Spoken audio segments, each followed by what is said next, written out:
by the thousands each year. I mean, it's like the Holocaust in the 20th century. Everybody knows about it, and nobody says anything about it. And government is as culpable as any corporation. Potato, potato, government, corporation. It's the same thing.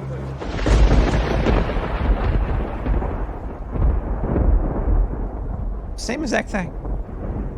Word for, very much the same. Absolutely.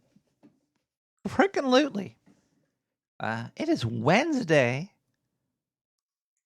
October 12th, 2022. Let me mess with my microphone because that's what you want to hear at the beginning of a podcast is this noise. There needs to be a better way to these road arms that you attach to your desk. I know you're supposed to have like the springs and shit on there, like the bungee cords, to make your microphone bounce all over the damn place, so it doesn't. If you hit the tuna can you're working with, it doesn't vibrate through the microphone. But the arm is good. The arm stays where it's got to be, but the part that attaches to the microphone, it's like you have to use. It's like a screw action, and these little. I'm not a monkey. I don't have monkey paws or a monkey wrench. You have to like really. You need a big ass wrench to tighten this shit. No. That's not how you do it, buddy. I gotta. Maybe there's a better mic holder. Oh wow, we got people in the chat room over here in the sewer chat drinking absolute vodka tonight. Looks like China is in cahoots with Russia. If you're not in the chat, you have no idea what I'm talking about. You're drinking vodka. I'm drinking Guinness. I think that's how you pronounce it, right? I'm not a very cultured person here.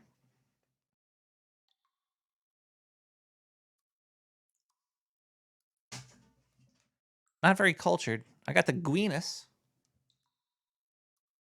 I got the greenest, peenest. So we're gonna pop this open. We're gonna do some ASMR can opening. If you don't like ASMR, well, then go back to Uranus, you Martian. What's wrong with you? Everybody likes ASMR. It's like being human. It's like saying I don't like music. I don't like my ears. Ah! Oh geez. It's opening up these Guinness things. I feel like I'm in the IRA or something. Hold on, let me. Oh, look at that! Spooky's in the chat. She's waving to me. She's just waving to me now because she knows how to say hi on the air. Yeah, the chat room's crazy. If you want to join the chat room at all, you can go to nicktherat.com. Click on social. There's about 30 different ways to get into the chat. Takeaway 27. You could go to Discord, you could go to IRC, or you go to Twitch. Those are your 3 options to chat live.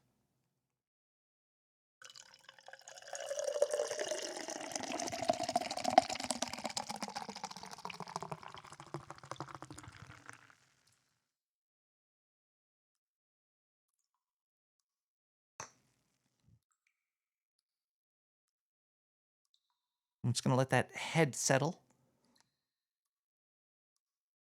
What is... It's 11 o'clock. It's 11:10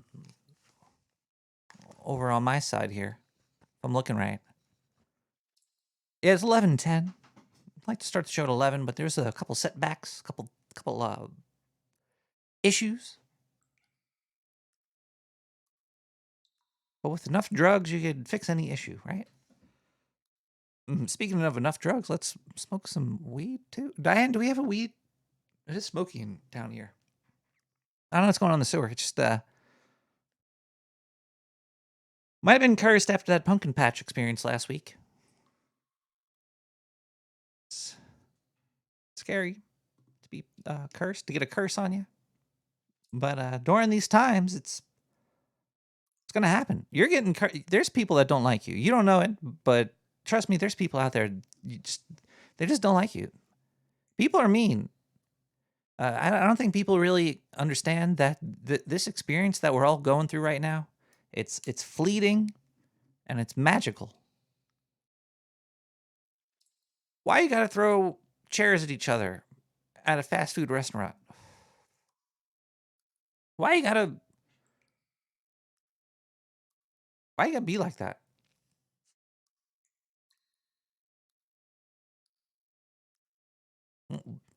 Why are you calling each other's names and stuff? It's funny. We all know that it's if you get upset from somebody calling you a name,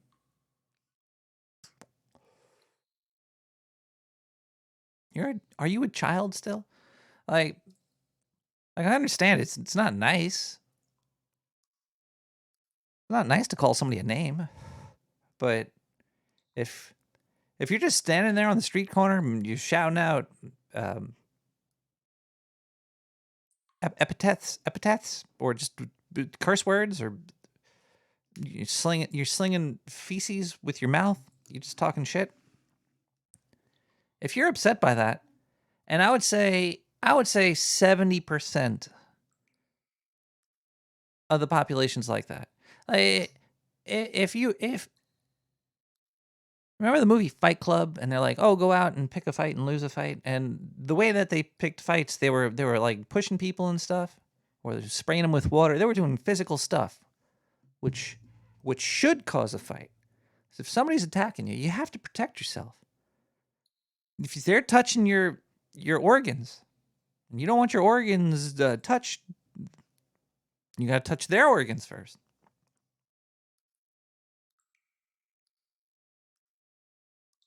And but they could have probably started fights just by going on the street corner and screaming words out.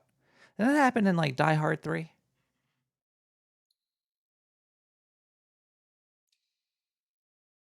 And we all know that name calling is I think this is fake Guinness. This is it didn't pour right. It tastes a little watery. Is this made in where is this made?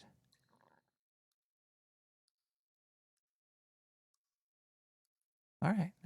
The can looks legit, but the beer just a little bit odd. It's a little off. Maybe I got long COVID. It's ruining my Guinness tasting. People are fucking childish, man. You call somebody you use your words, and people will want to kill you. And I would say this is a good 70% of the population. I'm sure you could say something to 70% of your friends that would make them want to kill you. Yeah. It's that easy. I'm sure make some mama jokes. Say something that they don't believe in. Tell them Santa Claus is fake. Like, hey Bob. By the way, Santa Claus is fake, and he'll coming at you. He'll hit you with a wrench right in your face. Won't even care. But life is a lot more than just attacking each other. But yeah, people just don't like you. And kids are fucking really mean. I mean, maybe is it society or did I just have no friends growing up and kids just didn't like me or something? I don't know. We got a long, sexy, scary, long, sexy, scary, cool show for you. Is that what the kids are saying on TikTok these days? Fucking TikTok is evil, man. The YouTube is ripping them off with these YouTube shorts. Basically, it's TikTok. Basically, it's TikTok reposting. It's like, hey, you want to have secondhand TikTok on YouTube? Accidentally click one of these videos that look like a cell phone and you're just gonna be scrolling for days. You'll get sucked into that shit, man. Because it's like 20-second long clips of poorly cropped garbage. But sometimes, it's people are putting time into those little 20-second crops. These are small batch crops. And these small batch crops are addictive to people. I found myself just before the show, I guess they call it doom scrolling. It's doom scrolling. I don't know if it's really doom. It felt like doom scrolling, and you're just like sitting there, you're like scrolling and scrolling. You flick to the next one, you watch and you scroll, and these things are just it's fucking evil. That they won't let me post pictures of my feet on there. Anyway, let's get back to the show. We got a lot of scary, spooky stories coming up. We're going to open the phone line soon. You could call in now and leave a voicemail at 917-719-5923. We're going to be talking about the weather, really important, cool stuff. We're going to be talking about ghosts, and goblins, and demons, and werewolves, and vampires, and boogeymen, and or maybe none of that at all. I don't know. It's going to be, well, you'll have to wait and see. But first, let's listen to Odyssey by Jiggler.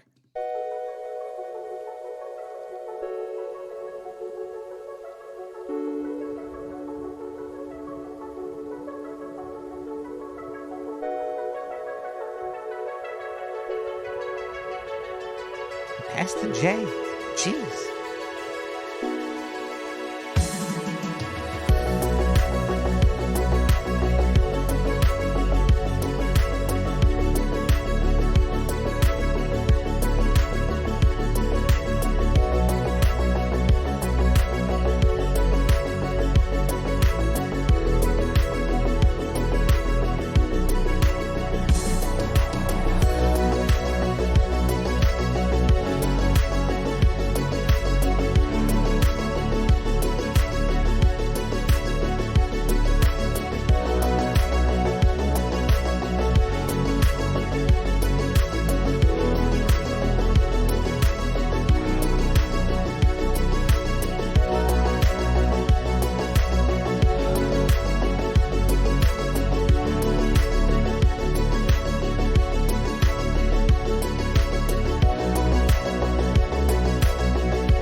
I need that hot steam directly in my skull cave.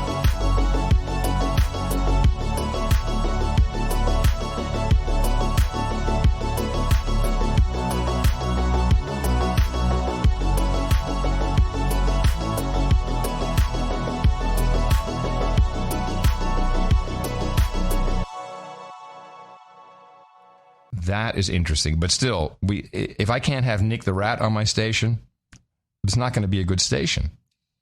And I just don't know if Nick can if the public airwaves. Are you running Nick on the No Agenda stream? Absolutely.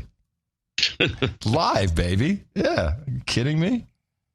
Even you listen to Nick the Rat. Come on. I have listened. All right. Anyway, I listened. The point of the segment was, you typically would wind up by saying, "Wow, corporate media sucks. Podcasting's where it's at." It's true. Podcasting is where it's at. Everybody's doing it. It's second nature.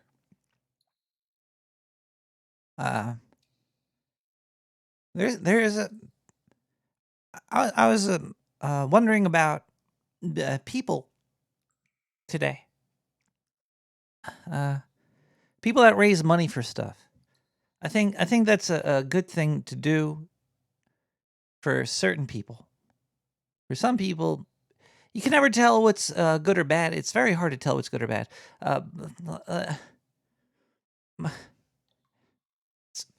got this thought. It's about money. Money is a motivator. Everybody wants money.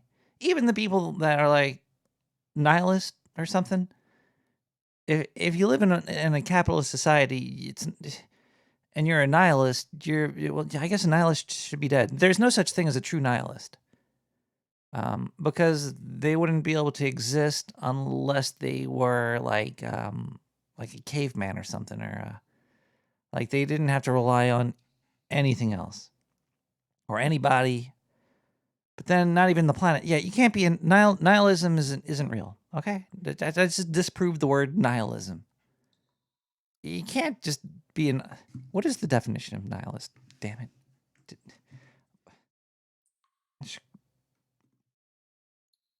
They should call this Tangent the Rat Radio here. Nihilism. The rejection of all religions and moral principles in the belief that life is meaningless. All right, so moral principles. What are moral principles here? Let's look up moral principles, because we're not going to talk about religion. That doesn't really matter in the grand scheme of stuff. Moral principles are guidelines that people live by to make sure they're doing the right thing. No, nihilism can't exist then, because this is a society, right? We're in a society. Nihilists live to complain, so nihilists are pretty much everybody on the planet. Everybody loves to complain. Even I love to complain. I complain about people complaining. Then I think about it. And then I get pissed off at myself. Then I complain about myself. Wasting time. See, there's so much stuff you could be doing in your life other than complaining or being upset. I've been trying to change my life to live by the, like if I see a problem, instead of complaining about it, because that's a complete waste of time. It's like, hey, Diane, look at the toilet is clogged. The toilet's clogged, and there's fecal matter all over the kitchen because of that. It's spread. Instead of like saying, "Dan, this sucks," you got to do something about it. Yeah, I guess nihilists can only exist if their parents really love them or something.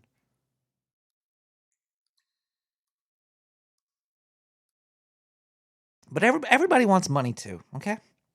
Way off topic. There is no topic. But relax. People are monsters. I want money. You want money. And some people have a lot of it. And you might think that if you had a lot of money, you would do something good for the world, right? You're not. You're not. You might do something good for you or your family. but most people wouldn't do something good for the world. Like, at what point can you do something good for the world? Like, how much it takes probably a lot of money to do something good for the world. I guess you could donate to a charity. That's there's good charities out there, but charities still have like a middleman, dude. No, I guess you need the middleman. Otherwise, you can't. Nothing there. It's like just throwing money into the sewers. It'll come down to me. Maybe you should throw down money into the sewer. Okay, look. I don't know where I'm going with this. I'm probably just gonna stop talking about it now. All I'm saying is, um, money. If people weren't evil, money would probably be good for society because then people could do stuff in a good way. But there's so many liars out there, and charlatans, and rats pretending to be podcasters out there.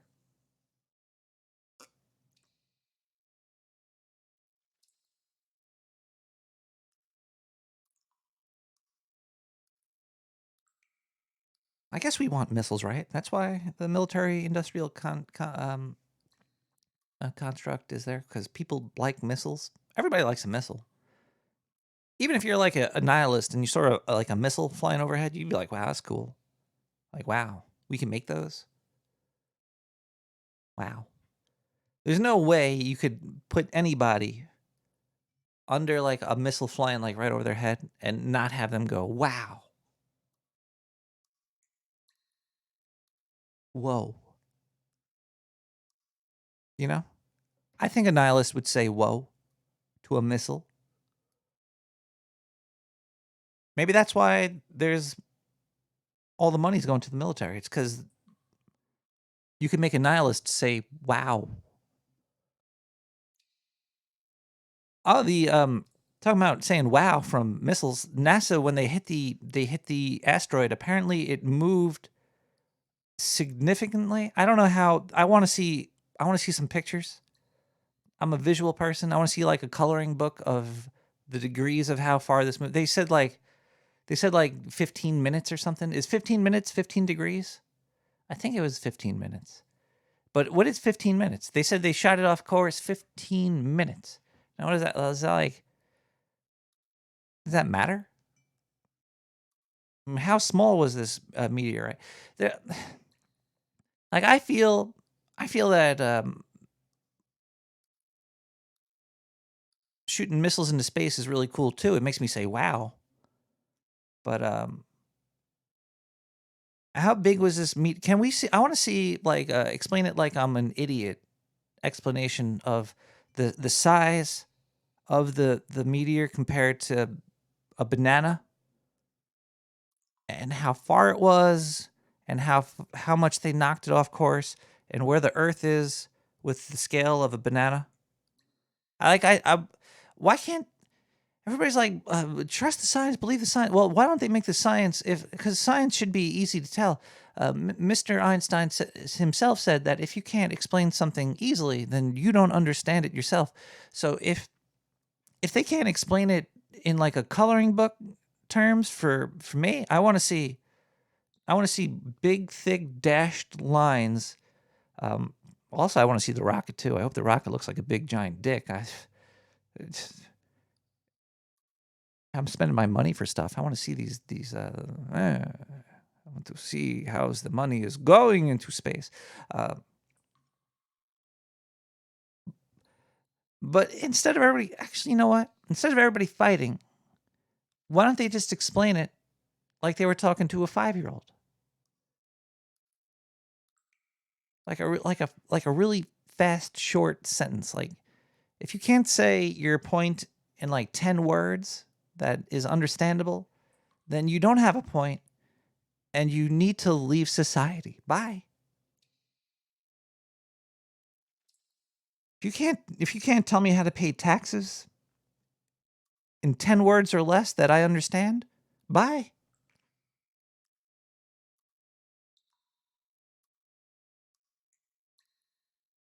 Not gonna do it. Nah. I pay my taxes, trust me.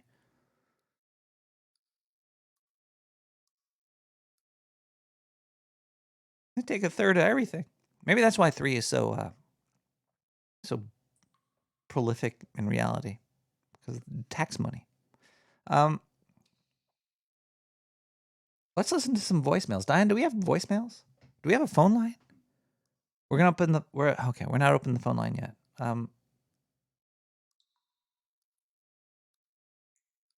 Diane, is this true? 4,000 voicemails? We can only play a couple of them. We can't play all of them. I usually try to play all the voicemails, but 4,000. Holy moly. Okay, let's. I'm really confused now. Okay, we're gonna. You know who you are, whoever did what you did. Okay? We're gonna see. We'll see. All right, everybody. I'm just gonna guess that we're going to go into madness listening to these voicemails. I'm not gonna read the transcripts either. Hey, Nick, it's me, the long-lost comic friend. Listen, buddy, I was talking rat shit, and,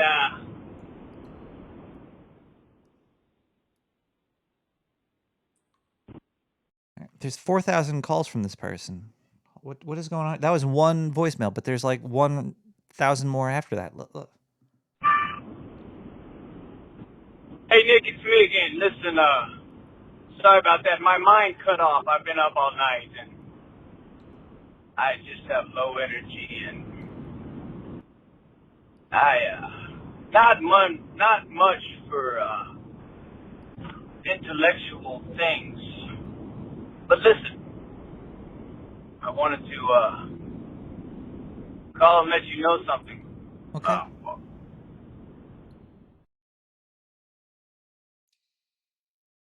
And it cuts off. All right, this might be brilliant. I can't wait to hear the next voicemail now. All right, hold on. We're going to play one more of these 5 million trillion voicemails right now. Let's listen. Hey, sorry about that, brother. Just went blank again. Oh. But I wanted no to tell you something. Listen. Do you know how people say things are good or things are either bad? Yes. Good or bad, you know? But the only real duality is, what did that old man say? God damn it. Okay, let's just...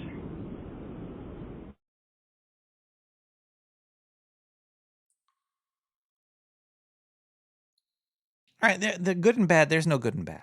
All right? It's fucking, those are dumb terms. Dumb terms.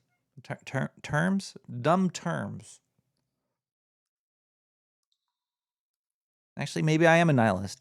All words are pretty fucking stupid.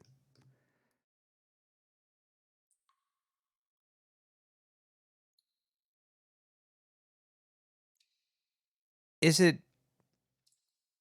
All right, let's go kind of deep. We're going to maybe offend vegetarians out there. Now vegetarians don't eat meat. So if it's already called meat because it's no longer an animal, is it bad to make it into a sausage? Like, is that bad? Is the bad only after you kill him? Or, you know what I mean? Like the byproduct, is that bad? Oh, because people want to have the sausage. But then, but the process of making a sausage isn't really bad. Maybe the process of killing the animal is bad. I can get behind, killing is kind of bad. But after it's already killed, what if the person that killed it gives the meat to somebody else and they drop off the bad? They're like, oh, I did something bad. Oops. And then you pick it up. You're like, oh, well, you did something bad, but I'm going to make this into a sausage. Is that person bad? To the vegetarian?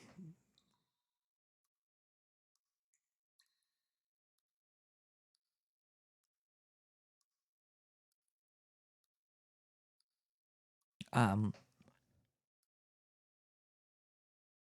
you give somebody a haircut that they didn't like, but it was actually liked by most of the population, would that be bad? Look, the only thing there is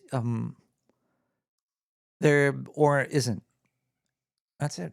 All right, we're gonna listen to some more music. All the music is on SoundCloud.com. You could go to /NickTheRat/likes to see all the music that you're hearing tonight or any other night that you were here. And yeah.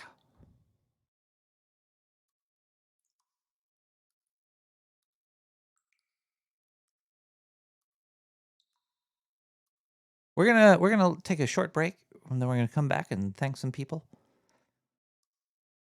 And we do have scary stories tonight. Even if you don't call in with some scary stories, scary story call in line is 917-719-5923. You could call in with your scary story. But there's a couple Mystery Man has sent in 2 more Bigfoot assault scary stories for us tonight. They're coming up later. That's the teaser. I gotta give a teaser. Diane's always saying tease him, tease him, tease him. So but then she slaps me. So I'm not gonna do any more teasing, and we're going to go right into this song, and then we're going to come back and thank some people, and then the show shall go on, and the spooky season can continue. Don't fear the Reaper. Klippenberg.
Welcome back.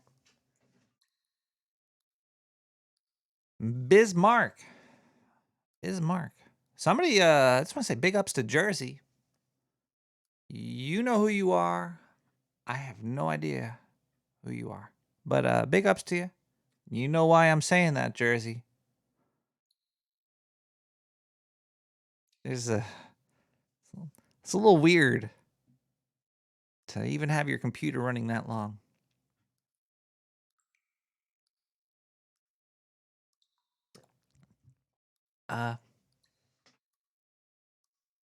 We got a P.O. box. We're going to thank some people right now. Oh, also next week, I should give a teaser.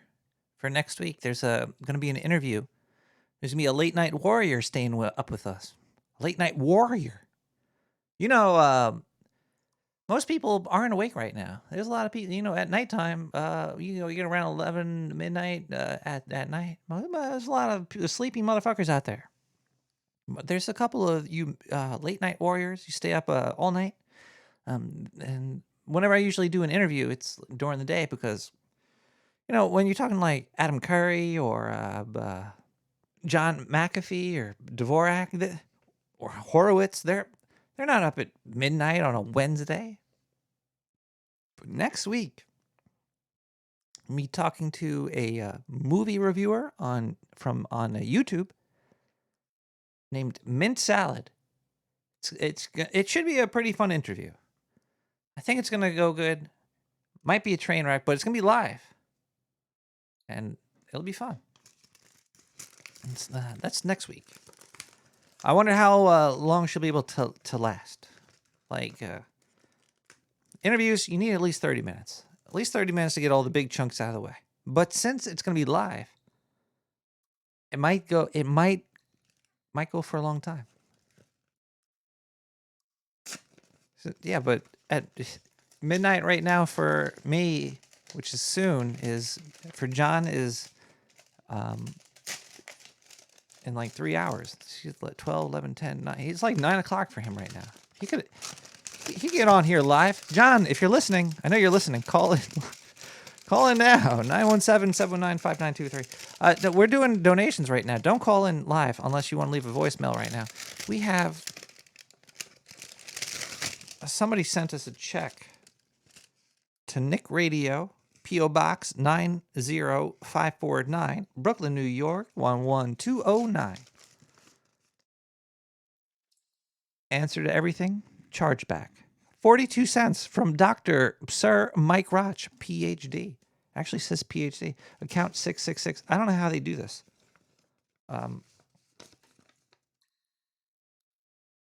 Wonder if I could get this in here without doxing. I don't dox people, but you have to see this. Like this is crazy. Where's the? Yeah. I don't want to dox him. It's very hard to hold all, but it does say Sir Mike Roch, PhD, account 666. 42 cents. Thank you so much. You could also donate by going to nicktherat.com, clicking on donate, and go through PayPal. Even though PayPal is becoming a minefield, it seems lately. I think PayPal, if you say something hateful, like if you say maybe if I say fuck all the nihilists out there, I'm gonna get PayPal might fine me or take my money or something. But I have no problem saying fuck the nihilist because I'm 90% sure. Okay, I'm 100% sure a nihilist won't care that I said that. Oh wait, it looks like there's a nihilist in the chat room and they're telling me that they don't like me. Oh, that's fine. You know what? That's fine. Let's see here. If you go to nicktherat.com and click on donate or nicktheratradio.com, click donate. There's a link to PayPal. You could do a monthly subscription for $4.20 or a weekly subscription for $4.20. Is it weekly or monthly? I think it's monthly. I think it's like a $1 an episode or something. I thought it was a decent asking. I only missed one episode in the past 4 years, 5 years, 6 years, 7, 8, 9, 10, 11 years. Who the hell knows? Every Wednesday night, 11 p.m., I'm here. I'm here for you. Also, I'm here because the scientist won't let me go. Let's see. Let's thank some people here. We have one donation here. Also, I don't die. Whoa, this is a big one. Oh man, Cal. I don't think they. Okay, usually I don't dox people, but he wrote his name in the message too. So Cal from Lavender Blossoms, fuck, he donated. Let me first say, if you want some really good lotions, creams with CBD, some sprays, some air sprays, some oils, all that good stuff. He's got a whole. I'm every about 3-4 months. Okay, maybe like I don't know time very well. Might be like every 5 months. I don't think I go through it that fast, but I'm surprised I don't have it right next to me right now. I do have. I'm knocking them all over.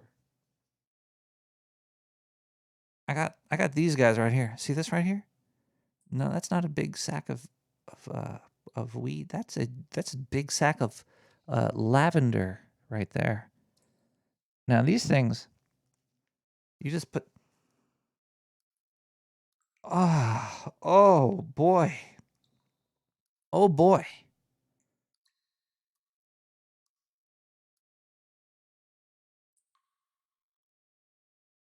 Now it's the small things in life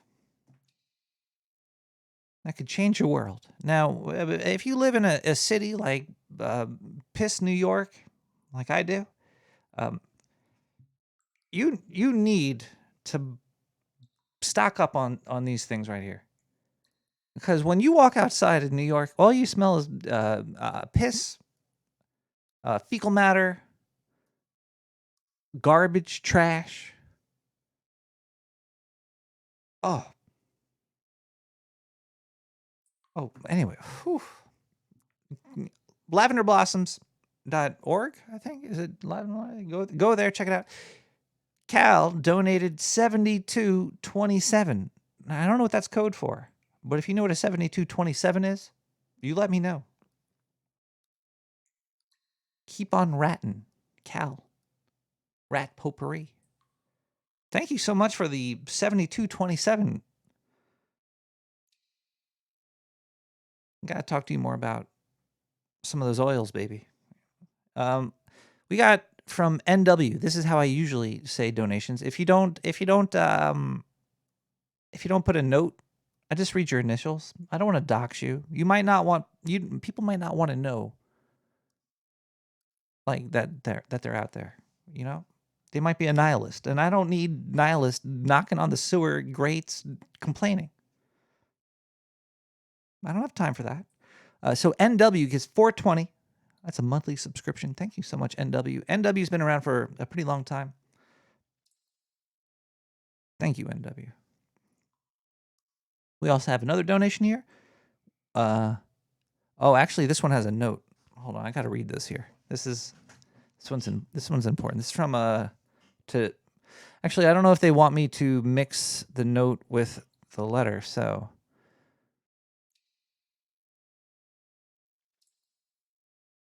Okay, I'm just gonna read this.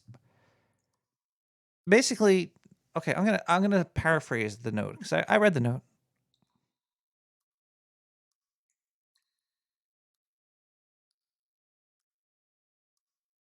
Tajanta donated $4.20. Thank you so much. You know what? I'm gonna crack a beer.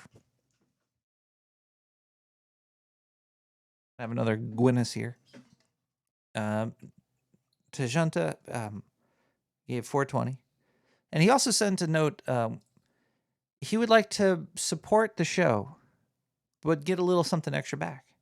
And he was mentioning the Redbubble. I have a Redbubble story, and he was saying, well, it just looks like art slapped onto stuff, and I was like, well, yeah, that's what it is. Some things I do on Redbubble, I do make a little bit more, like I put more time into, because I do like art for each episode. Oh boy. Every episode has its own cover art, except for there's like a chunk of like 10 episodes that I have to finish. There, free time is limited. You know what I'm talking about? So yes, the art on Redbubble, it's also, I don't get much of kickback from that either. I got some cool stickers. I would say some of the stickers on Redbubble are cool. The shirts, eh. The only one that's maybe cool is the hashtag sewer chat one, which is ripping off Supreme. Oh shit! If I said it out loud, do I get sued? It's just it's mocking it. It just says hashtag sewer chat. That's the thing, and I think the hashtag sewer chat shirt is kind of cool. But the stickers are kind of cool too. And you know, you get a little, if you like any of the artwork from any of the cover arts. I made them. I only used AI a couple times, but I actually do. Yeah,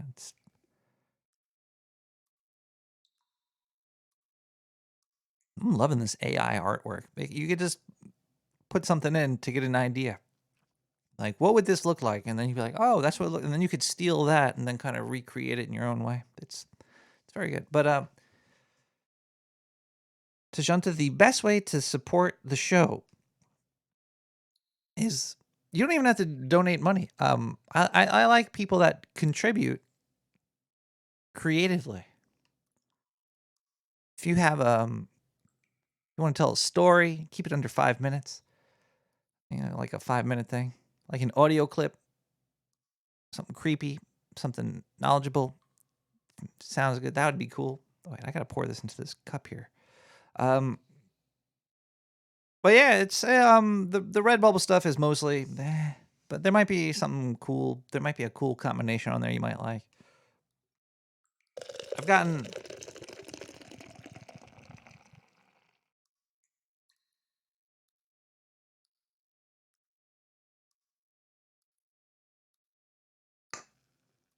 Yeah, I think the stickers are cool. Ducky's gotten them. I gotta send Ducky stuff too because he goes out there, plasters them all over Florida. Thank you. But anyway, Texas. I mean, Tajunta. I don't know if you're Texas Junta or what the T stands for. It might be Tallahassee Junta. Thank you. And thank you for your support and anything you do. As long as I get to say Tajunta more is a good thing.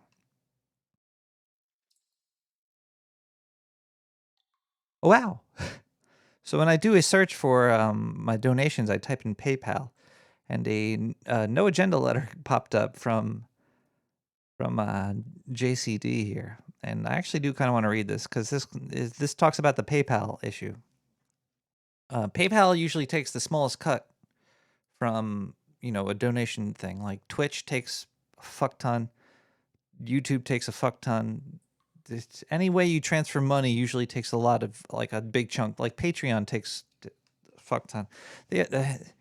PayPal seems to be the best way. Checks, I guess, are even better. Cash in hand, cash in envelope is even. Takes a lot of energy though. If you want to come down to the sewer and give me cash, sure. But anyway, let's read this little note from JCD here. A catastrophe happened regarding show donations when PayPal announced that it would be policing content and assessing $2,500 fines on violators. The backlash was immediate, and PayPal pulled off the table, saying it was a mistake. Oh, okay. PayPal came back on it. This resulted was everyone on their sisters pulling back on no agenda donations and canceling subscriptions left and right. Oh no! So PayPal fucked up, and people are losing money because PayPal fucked up. Good on you, PayPal. Cheers to PayPal. Maybe that's why my donations are down this week. If you canceled your subscriptions because PayPal turned into Nazis, please think about sending me money through PayPal. And trust me, what I'm doing with the money It is very tasty.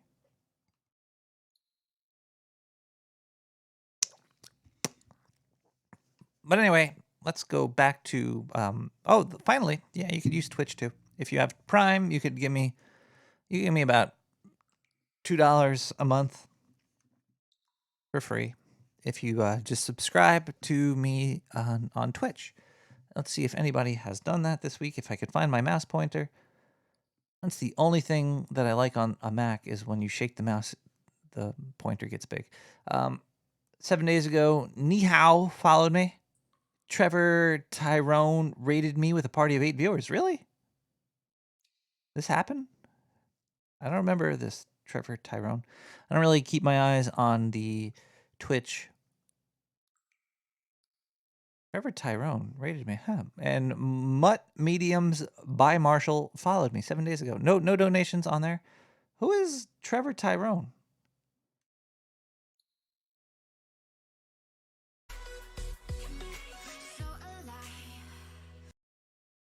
Oh, I'm so ready to go to bed. Oh my god. Ladies and gentlemen, got to drink my Dingle's friend. Why? Other than the music, he seems like a cool dude. It sound like some generic stuff back there. But anyway, thank you, Trevor Tyrone, for the eight people there. All right, I think that's all the donations. It's midnight in the sewer. Holy shit! It's midnight in the sewer, and we're only up to fucking donations.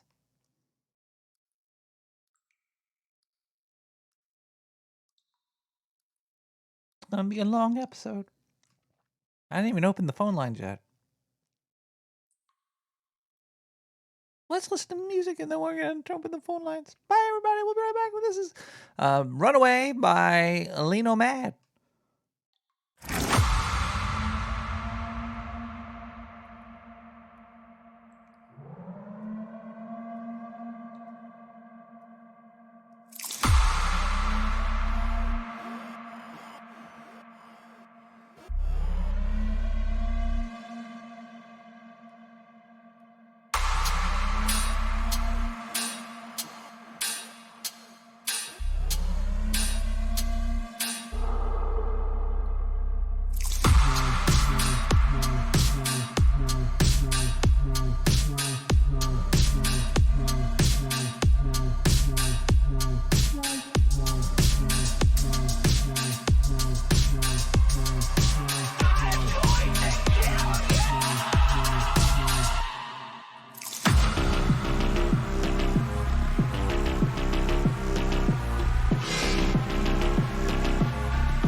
Hi, everybody. Welcome back to Nick the Rat Radio. The heck?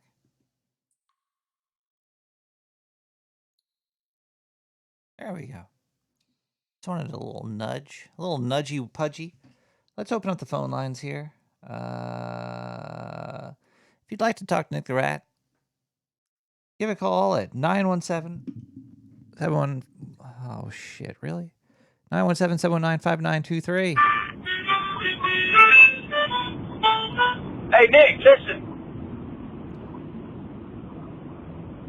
Can't remember what I was fucking trying to say earlier, but I'm on my way home, buddy. I had to pull over and jack off for 2 hours. Whoa! Yeah, I was mainly into cock worship and sissy hypno. I don't know. You know what I mean, bud? Totally. I don't know. I got you.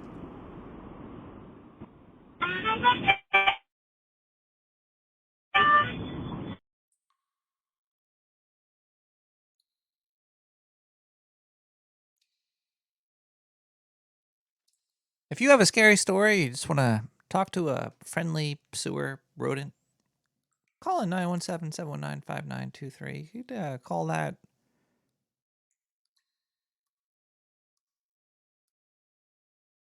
And I might pick up. Wait, somebody's calling it. I don't know if... Should I pick up? I'll pick up.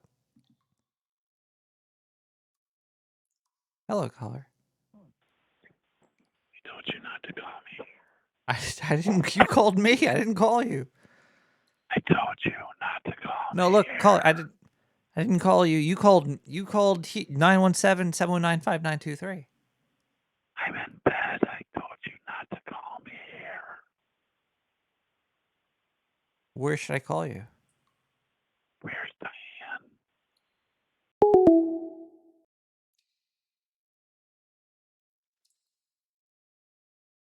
No, where is Diane?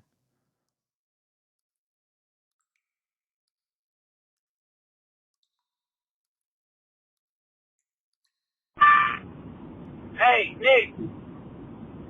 Hey, brother, do you like to question life? Yeah. I don't know how thoughtful you are, but I had this idea that I was going to eat my cum after I jacked off, after I came when I was jacking off here earlier. Yeah. I jacked off for 2 hours because I wanted the hugest load that gulps down. You gotta taste it occasionally, I guess, but I Well, don't know if you should I be came doing that while and you're driving I your came car.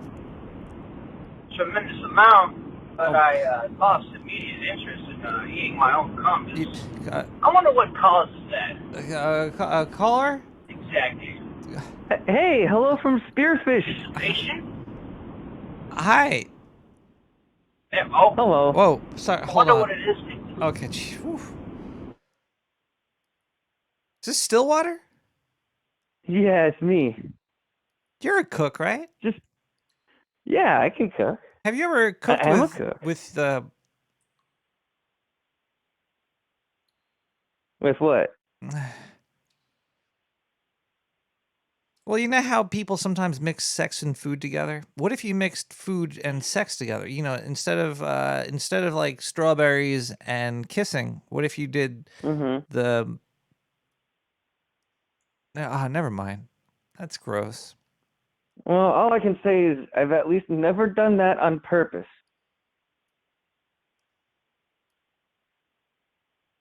It's not... It's... So anyway, you were talking about nihilism earlier. Yeah. I'm in denialism right now. I don't think it exists. I don't think you could be a nihilist. Wait, okay, so you think you might be a nihilist because you don't think it exists? No, I'm in denial of nihilism. Okay, cool. I always thought that nihilism was just absurdism for simps. Probably, I mean, yeah, shit. maybe. Absurdists are always hilarious. Nihilists always just want to bring you down. You know, they're like, oh, everything is meaningless, and why bother with anything? And absurdists are more like, hey, yeah, everything is absurd. Anyway, try to be happy in spite of it, and you'll be fine. I think it's the same thing. Because even though they're saying be happy, it's fine, they're still telling you that it's bullshit.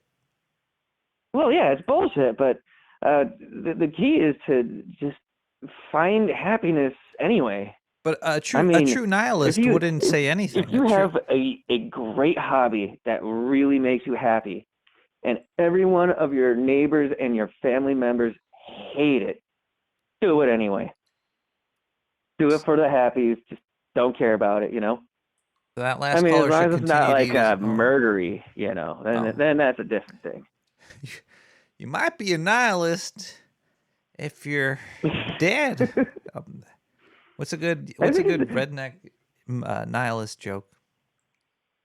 This conversation is kind of reminding me of on South Park when they just made the distinction between emo and goth, and it's where like an emo thinks that there's something wrong with them, whereas goths think that there's something wrong with everything. Well, there's never really a true, pure anything. No, that's it's called the true Scotsman fallacy or something like that. True Scotsman fallacy, like you're. Yeah, it's because there's different areas of Scotland where, you know, there's predominantly different like clans and families and whatever, and they always talk shit on each other because they're like, they're not true Scotsmen. See, why are people like that? Why do people gotta have so much hate and anger in there? Yeah. Okay, this is a good question for a rat, and it's because a lot of humans are monsters. Yeah. Yeah. It's pretty. They're and that's the scariest thing. And there it's like is. once you understand that, you just accept it.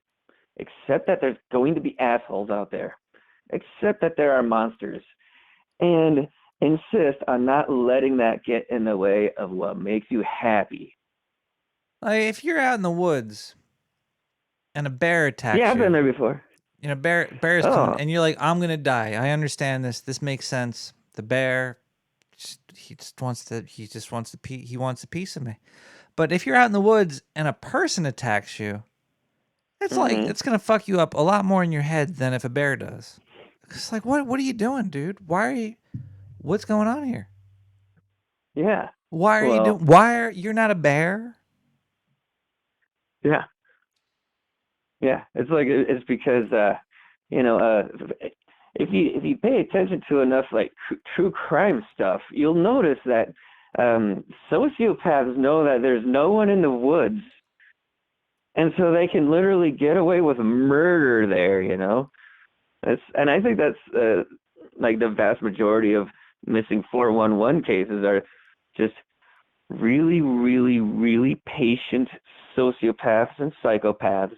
They just hang out in the woods and they just wait for like a family of hikers and they wait for like one of the kids to wander off, you know?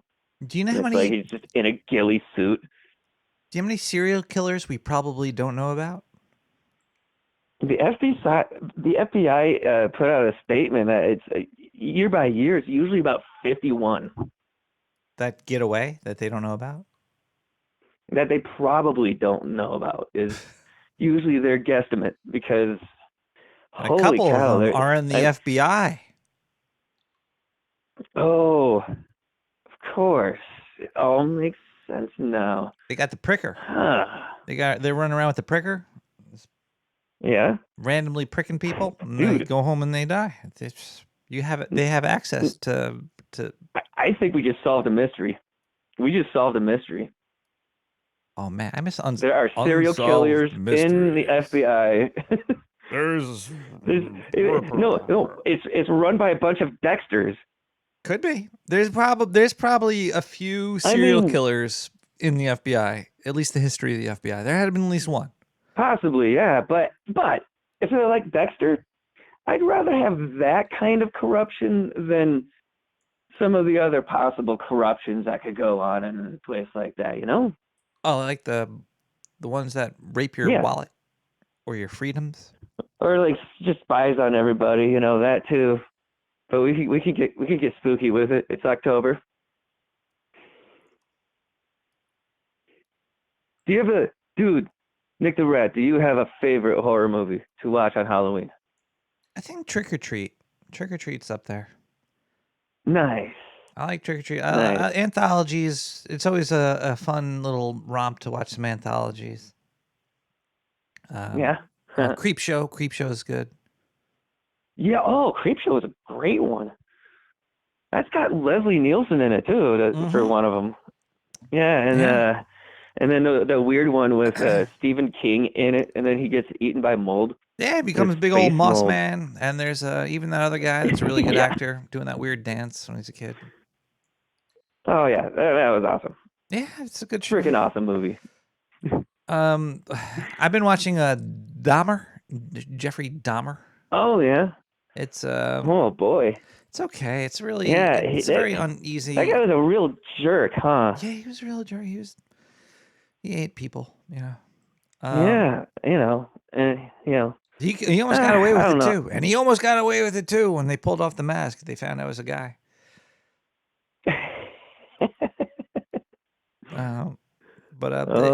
It's basically Jeffrey Dahmer is the probably the best season of American Horror Story. It's I can believe that. I like the first couple of seasons of that show, and then I kind of just didn't get into it again. The show is goofy as fuck. I don't know. Well, yeah, that's like what I heard is that it got goofy. But you know what? I like horror best when they're about their third or fourth sequel. That's when they're supposed to stop taking themselves so fucking seriously, and the best ones always start goofing on themselves. Jeffrey Dahmer in space. Oh my God, it's brilliant. I bet you we could get Netflix to clear that tonight. Probably.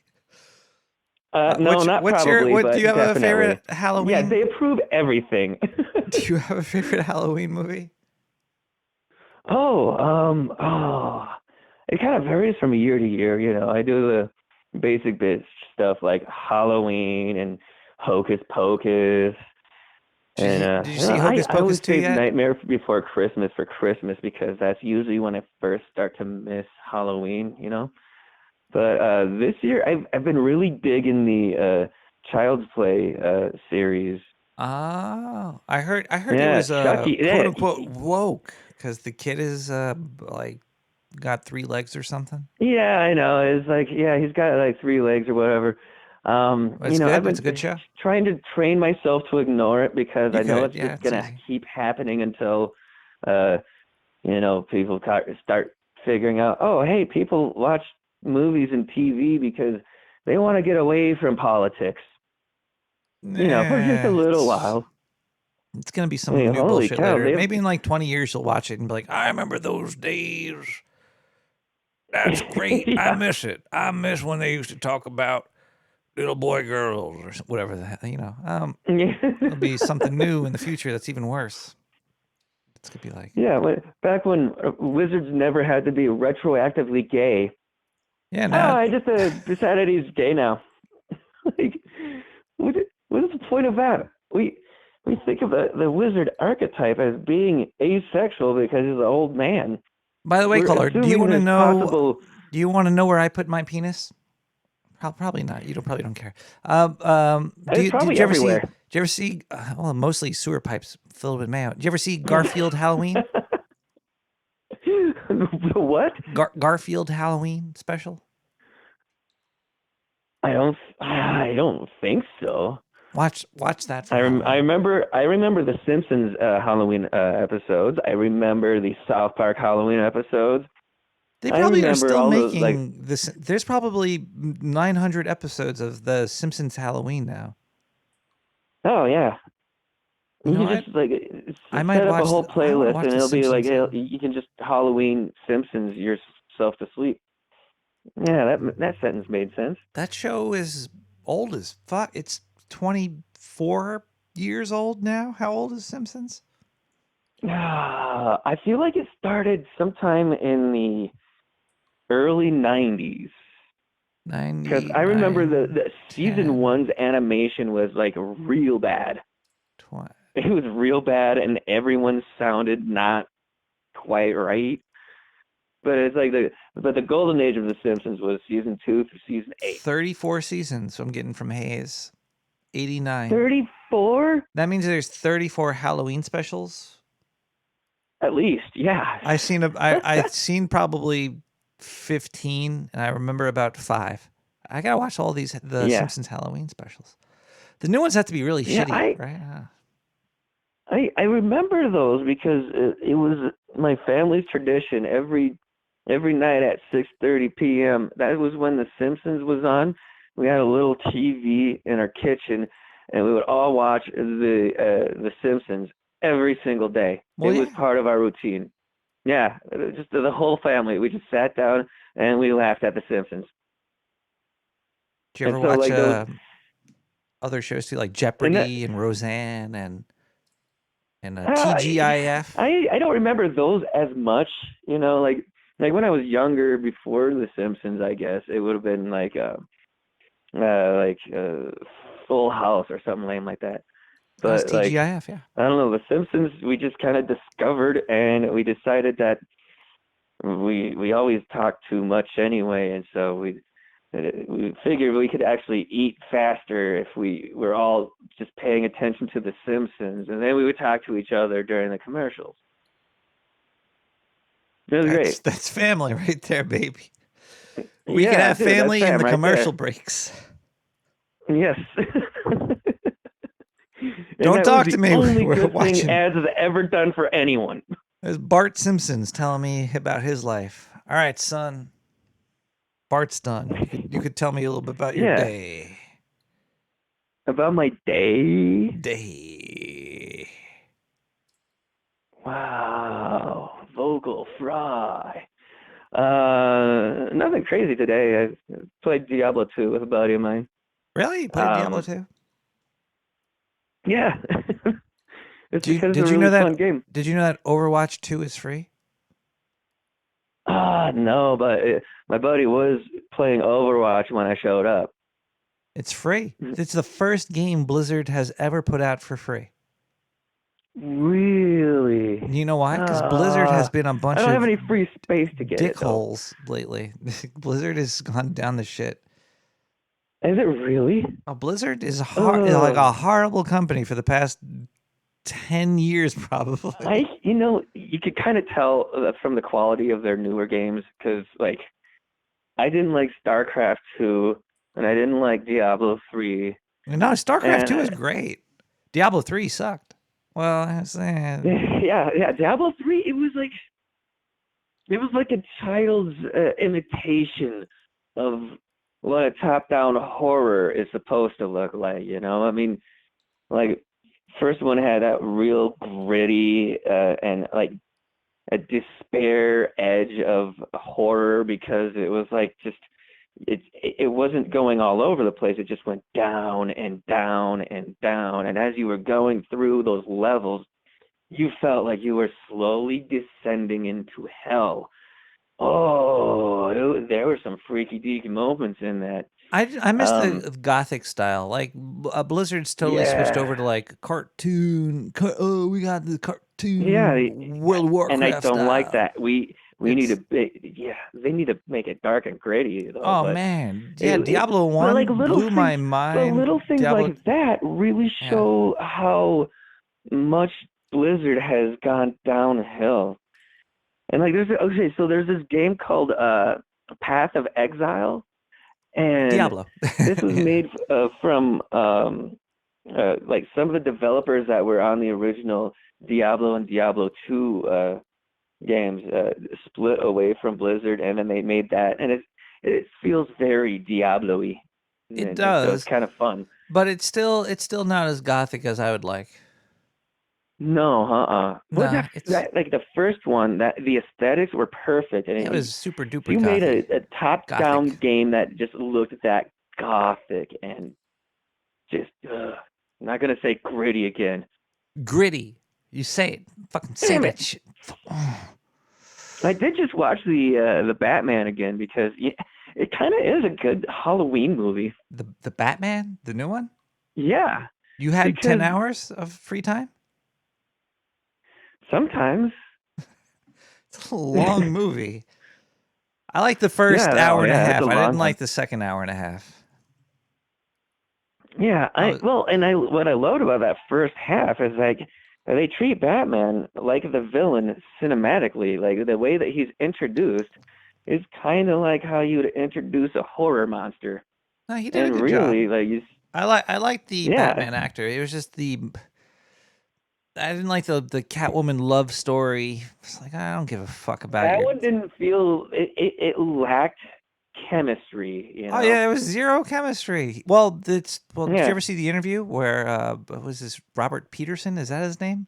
Yeah, Robert Pattinson. Patterns. He's a big nerd.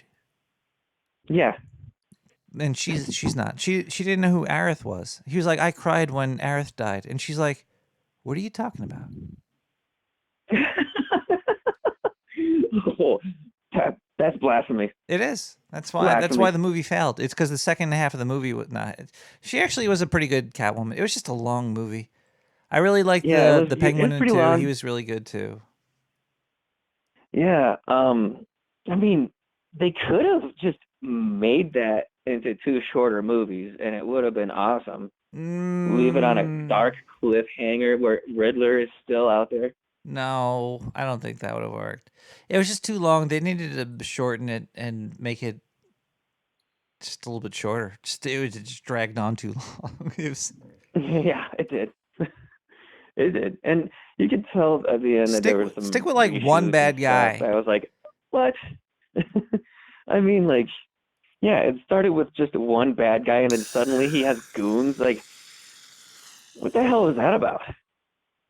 Whatever. Yeah. It was like, yeah, like the last like I'd say more like the last like fifth of it, especially, just had a kind of feel to it, because it was like, you know, like they were doing reshoots. They had to, and then the actress that played Catwoman got pregnant, and so she couldn't like shoot any of the new scenes until she'd taken the baby to term. And so like everyone was just kind of discombobulated, cast and crew alike, you know, and you could kind of see it.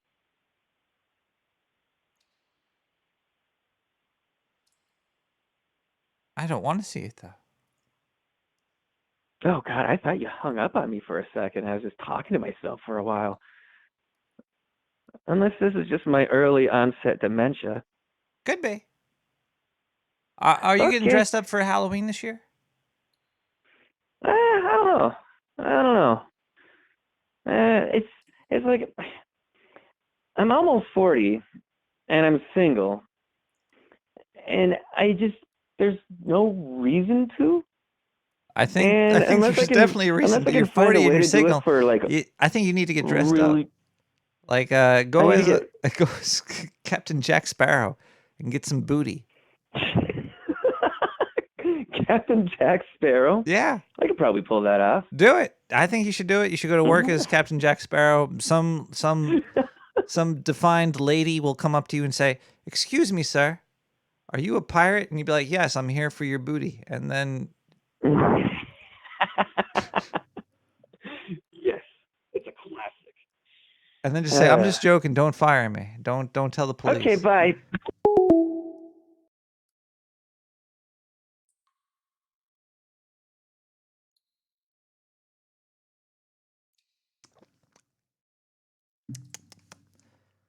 Can't find the mouse. It's because I'm a rat. Where is the fucking mouse? Just goddamn you, Windows 10. Oh, I know why. It's because it's a Bluetooth mouth. It's a Bluetooth mouth. And with the sleep, I'm way too close to the microphone.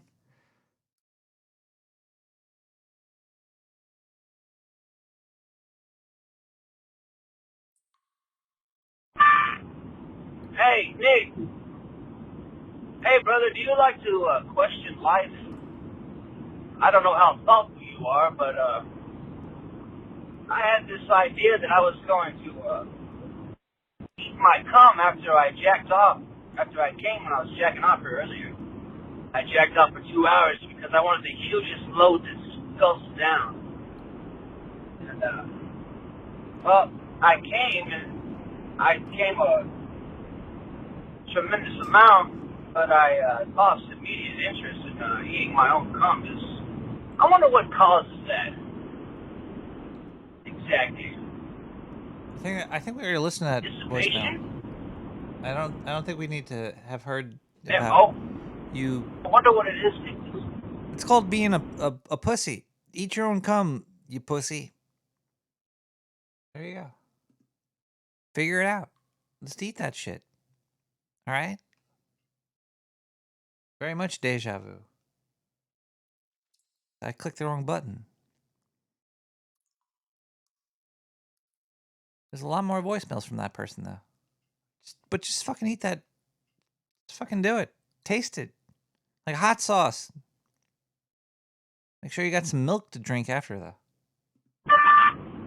Oh! Get this fucking bomb out of here, fucking alien bastard!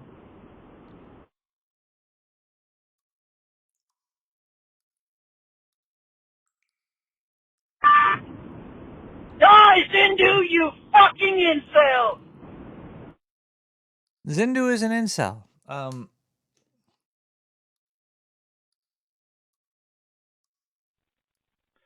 Hello, Nick. Hello, Nick. Hello. Hello. This is Rabbi Beitspitzstein. I am calling to discuss the details of your microsnip. You see, I canceled the appointment already. I'm I sorry. called you when I was your drunk. Circumcision is no laughing matter. Nick, in order for me to prepare my utensil, I need you to describe your circumference in detail. Get it? Circumference for the microcircumcision? I can't help myself. Anyway, get back to us quickly. Otherwise, your deposit will go towards Zindu's very complicated procedure. I don't know how I'm going to be able to handle that one.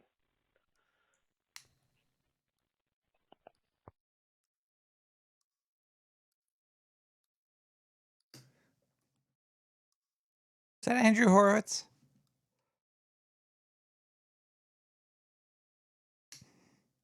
Can't afford that circumcision. I'm going to be sock boy for life. Cheers to my sock boys. It's 11:28.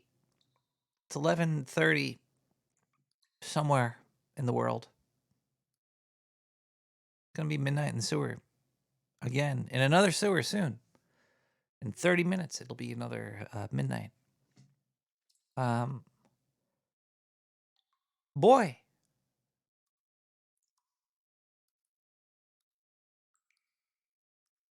Oh, boy. Oh boy. Is that just a saying because of the Little Rascals? Oh boy. It's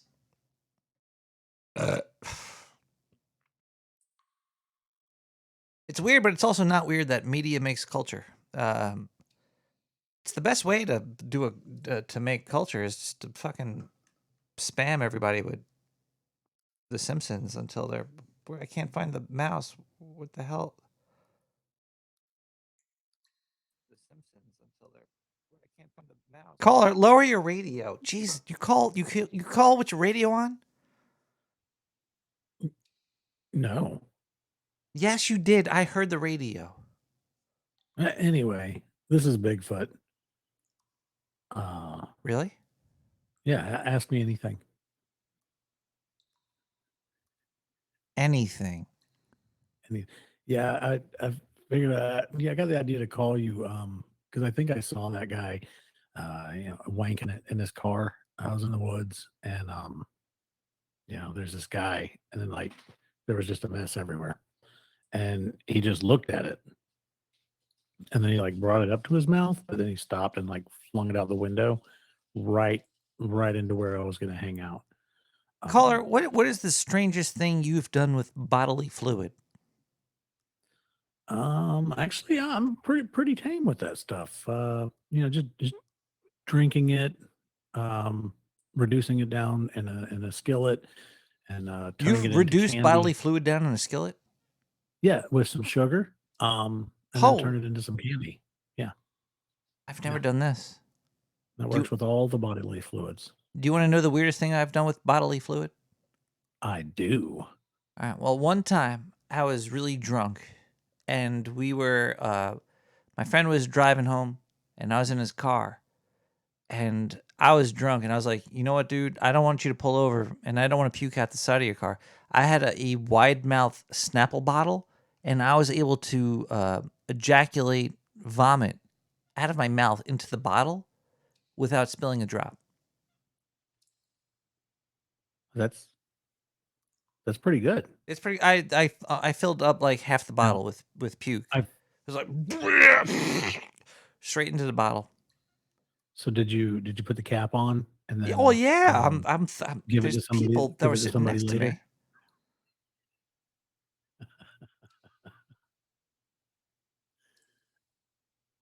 I can't hear you if you're talking. Caller? I mean, Nick. Yep, can't hear you.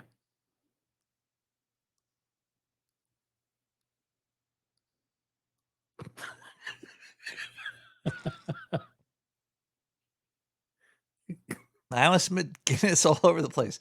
I'm here. I was just using Guinness like a pulling oil. No, I'm joking. That's gross. I did have beer in my mouth though. I was about to start playing some air horns. I hear some. Are you pressing buttons on your phone? No. Maybe. I just purchased a Pixel 6a. Oh, I've got the 6 Pro. Ooh, does that have a real fingerprint reader or the one on the front? I don't know. You don't use the fingerprint reader? No. Really? I do not. Because that's how they get you. That's not how they get you. Well, actually, they could get you that way. You have to restart your phone. Well, my wife uses my phone occasionally, and my child, and we have to code it for all these different fingerprints. And it's just like I just use the little code. You could store up to 5-6 fingerprints on there. But okay. Well, you're right about the fingerprint thing, because like if a cop pulls you over, they could force you to put your fingerprint on it to open up your phone. If they can't force you to put a code in. No. But if you restart your phone, so if you're ever being pulled over and you have or if you're being busted by the FBI for who knows what reason, restart your phone. Make sure you hold down the power button and click restart phone, because you can't use your fingerprint on that first restart. Oh. It wants your code. You need a code and the fingerprint. And so if you have your fingerprint in there and you restart it, but if they're going to take your phone, they're going to shoot you anyway before you could restart it. Yeah. And they've got the codes. They know how to get in. They know what they're doing. What code do you use? It's 2 5 8 258 0. Straight down the middle. 580. Yep. I'll try to remember that. Straight down the middle. It's real easy. You just do boom, in. These phones these days are pretty amazing. They're pretty good stuff.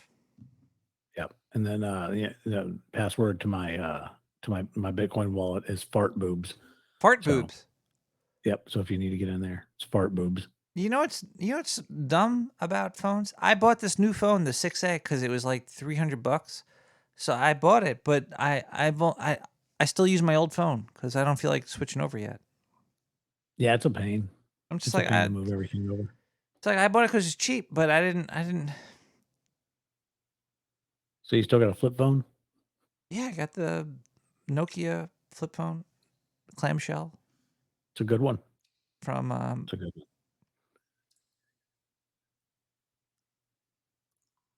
Are you a ham operator? I'll eat ham. Is that what you mean? Well, yeah, you have to operate it in your hand to get into your mouth. Right. And it if you warm it up, it is slimy, so I'll operate it other ways when it's warm and slimy. There's other things you can do with it. but that, and that's when you're trying to make candy. You need to Candy ham? extract some fluids. Well, no, you use the ham. Ham. You get it warm Get because it just so it's more pleasurable. Ham your And then warm your ham. it's a little. It's like the fat comes out of the ham, so it's like a lubricant. Ooh. And then you can extract the fluids that you will then mix with sugar and reduce down and turn into candy. Ah. Gotcha. Yeah. Is all ham fast meat? Wait, it's not fast. Like salami is cured. Is all ham cured? Ham is not all cured. Wait, no, you got to cure it. So all ham is cured? Or no, like if you want to cure the ham, you could cure you ham. Cure the ham. Yes, it's curable. It's cured, but you could eat ham uncured. You could eat fresh ham uncured. No, fresh meaning like you kill the pig and then just eat it. Isn't curing it mean like putting it in salt or something? Or is that brining? We're out of my depth here. Do you ever have a honey ham? Was it honey ham? Yeah, I like honey ham. Is it honey coated? We did a ham one time, and we did honey, brown sugar, and pineapple on it, and it was pretty damn good. I haven't. That's the winner. I'm a pescatarian now, so I haven't eaten meat in quite a long time, but I do miss that honey ham.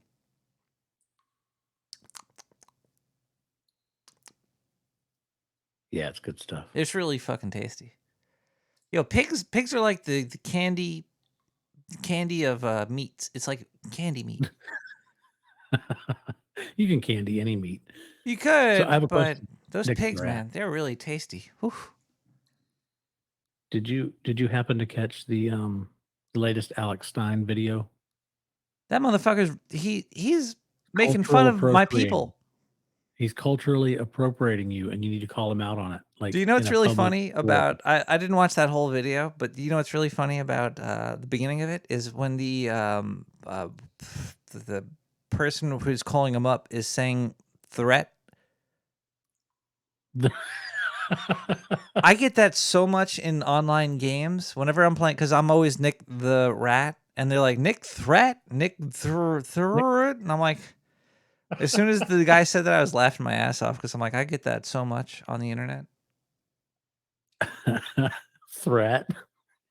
Yeah, because nobody thinks you're the rat. Because everybody's like, oh, the rat, that's something horrible. You don't want to be the rat. So they think their brain turns it into like threat. They change. They get dyslexia because of rodent fear.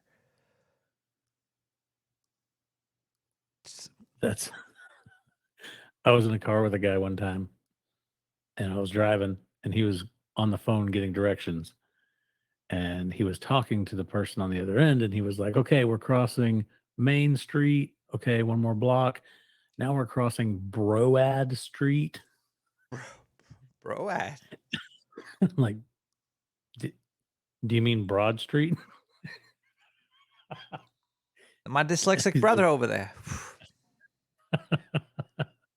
Sometimes your brain sees something and can't process it right, and you just say stuff and you don't think about it till later. One time, I probably mentioned this before, but I called a Chloe a chol once because I read her name.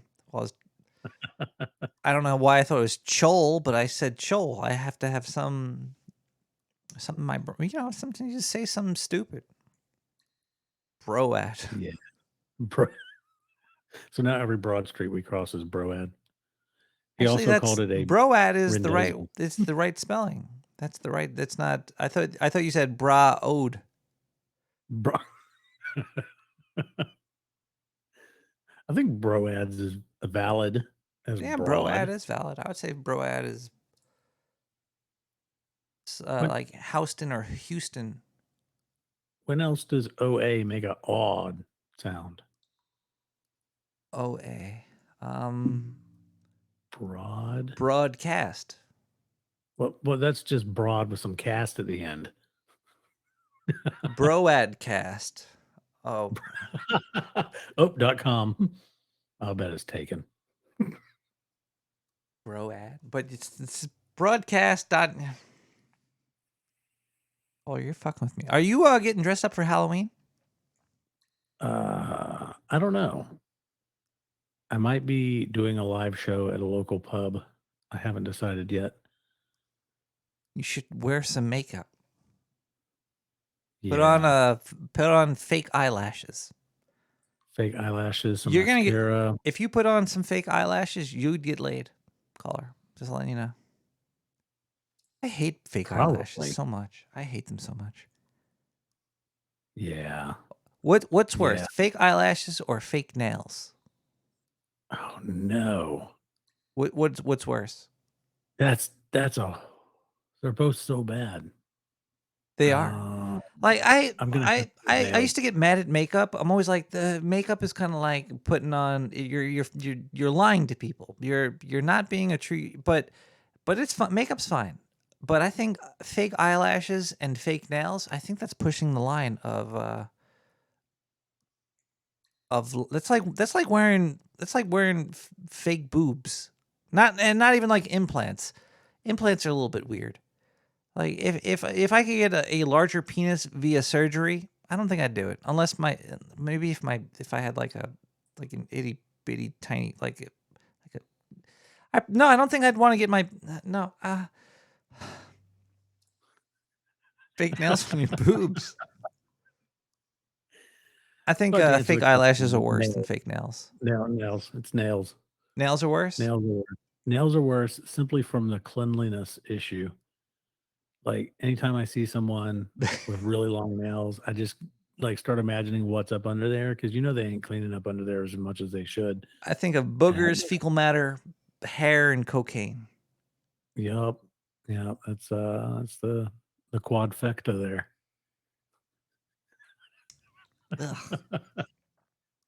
It just disgusts me. But you could look away from their hands. You got to look at a person in their eyes sometime. So if you're looking at somebody that has like fake eyelash, they look like the fucking monster from that movie from Del Toro. I can't say his fucking name. Pan's Labyrinth. Yeah, Pan's Labyrinth. The hands on the eyes guy. That's what the fake eyelashes look. Can you say that guy's name? So, Pale Man, Guillermo del Toro. Guillermo del Toro. He's It's got a new series Guillermo? coming out, a horror anthology series on Netflix. Really? Yeah, it looks really good. When does it come out? This month at some point. It's like 8 episodes, and they're all like star-studded, and it's his brand of horror. It looks pretty good. Do you want to hear something from the future that might not happen? One of the characters is going to have long fingernails because he already did the eyelash thing. So he's going to write it down. Yeah, I'm writing it down. write it down, and I'm going to watch it too because he makes good. I like his movies. He's a fun director. His creatures are fantastic. Down here in the South, a lot of women put eyelashes, fake eyelashes, not real ones, on their Jeeps. It'd be cool if they put real eyelashes on their Jeeps. Yes, that'd be a whole different. Speaking of spooky season Take a long and time. decorations on cars, one time I was getting out of my car, and I noticed a car across the parking lot, and I thought it was decorated for Halloween, and it had this bat on the front, but it had just hit a bat. Really? The bat was spread out like the bat symbol on the front of this car, and it was fantastic. That's pretty cool. We're in bat country. Actually, well, nah, I'd probably remove it. But if you like zip tied that shit to the front of your car and then turned to a skeleton after a while, that'd be badass. But the smell, I'm sure the smell probably gets blown into the car of the rotting. Yeah. Eh. But in harvest season, they refertilized a lot of the farms out here, and it already smells pretty bad a lot of the time where I live. So you won't notice. Keep that bat strung up there. Do the bones fall apart after a while? Like if you got the bat strung up there and like the skin goes away and the muscles go away, does the ligaments in the joints of the bones go away? Well, like, would it start to just fucking fall apart, or would the bones actually stay as a skeleton? Now I need to talk to some. Oh, look at this. We got another caller coming in here. Where's the mouse? There's the mouse. Hey, hi there, caller. How are you? Good Christ. Sir, what were you doing there, sir? Hello? Hello, caller. Yes, sir. Thank you for having me on. This is a bit of a long conversation you just had, sir. Oh, I'd like to talk to people. I find them interesting. I'm not a nihilist, but we're all gonna die. I forgot all the funny things I was gonna say. It was so long. But this is Big D. Ask me my name. Just kidding, sir. Just kidding. Okay, Nick, caller. can I ask you a question, please, sir? No, you can't. What? You cannot. No.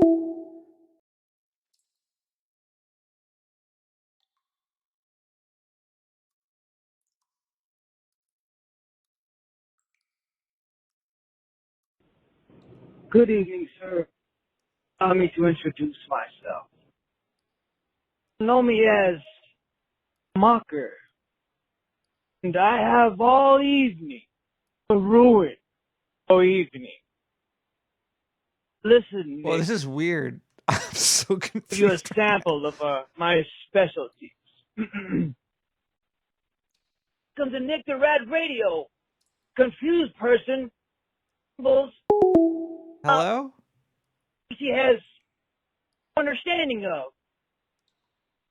Hi, I'm Nick the Caller? Rat. I'm just going to sit here and ramble and say it's a podcast. Just been mocked, sir. Isn't that what everybody does? They ramble and it's a podcast. If you record anything, it's a podcast. Caller, are you there? I know you're there. I hear you breathing.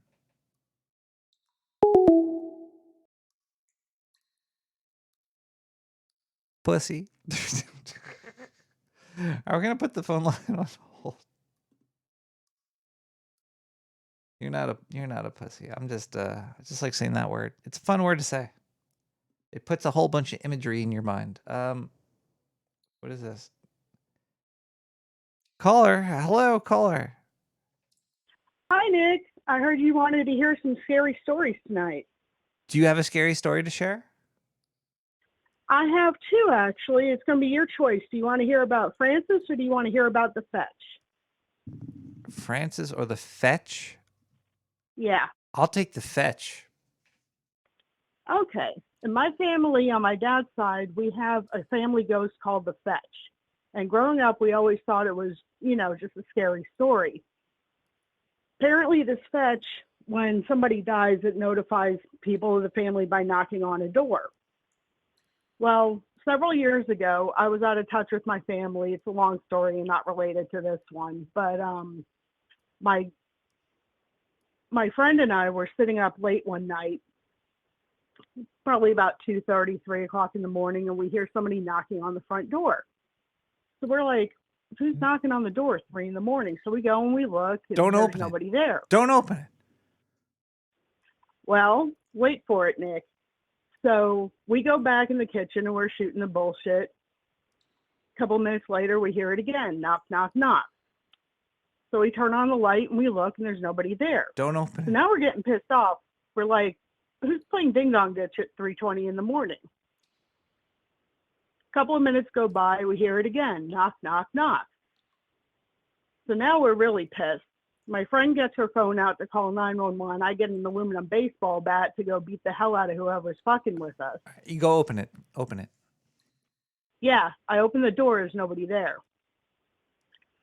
So we close the door, and as soon as I turn around, we hear it again. Knock, knock, knock, knock, knock, knock, knock, knock, knock. Call the cops. Well, my friend starts to call the cops, and I said, wait a minute. I said, is this the fetch? And there's silence. I said, this is the fetch, knock twice. Knock, knock. I said, okay, who died? And I got a vision of my grandmother, Louise. I said, Grandma Louise died? Knock, knock. Said, all right, well, thank you for telling me. And the knocking stopped after that. So like 2 weeks later, I'm on the internet and I'm looking and I found her obituary where she had died 2 weeks before. Oh my, I'm so sorry, caller. Oh, everybody fucking hated her. She was a sure of a woman. But You should have opened the door and beat her ass.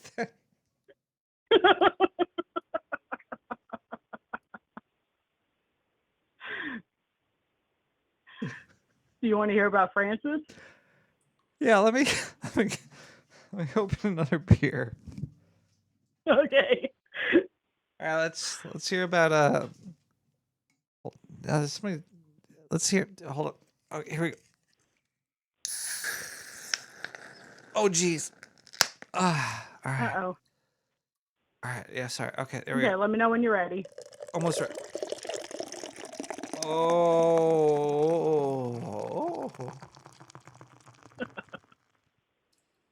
All right, I'm ready. Okay. This was several years before the fetch story. I was up one night in my room playing on the internet. I see somebody come in through the closed bedroom door. And I looked out of the corner of my eye, and it was a young woman in a long white dress. And I said, can I help you? And she just kind of looks at me funny for a moment. And she goes, you're not Janice, and disappears. So I'm like, well, that's fucking weird, because Janice was my aunt who had died not too long before that. So the next morning I get up and I'm having breakfast with my grandmother, the one who was the shrew, incidentally. And she says, yeah, I had a dream about my cousin Francis last night about our communion. I said, no shit. I said, do you have a picture of Francis? And she pulls out a photo album and she's showing me all these pictures. And then she gets to one where they were really young. And she says, yeah, this is us when we had our Holy Communion. And it was Francis standing next to her. You might be haunted. Oh, we got a lot of haunting in our family. We're part gypsy. So there's just all kinds of weird shit happens in my family. The top part or the bottom part? Whichever part you want, darling. I imagine if it's the bottom part, you make a lot of jingling noises as you walk. I do sometimes. Are you gonna get dressed up for Halloween? I don't know yet. What do you You have think to I should plan dress ahead. up as? You have to plan ahead. You can't just wait till it's Halloween day. Like, what do you want? What do you want to be that you'll never be? That you can't be. What is something you want to be that you can't be? Because that's why Halloween exists. Normal. So get yourself the suit and tie. I don't fucking. What is normal's not caller? Yeah, I know. What does normal look like? You right? failed. You failed. You failed. There is no such thing as normal. You failed. Bye. Caller failed there. Wait, what is this? We got caller. Are you there, caller?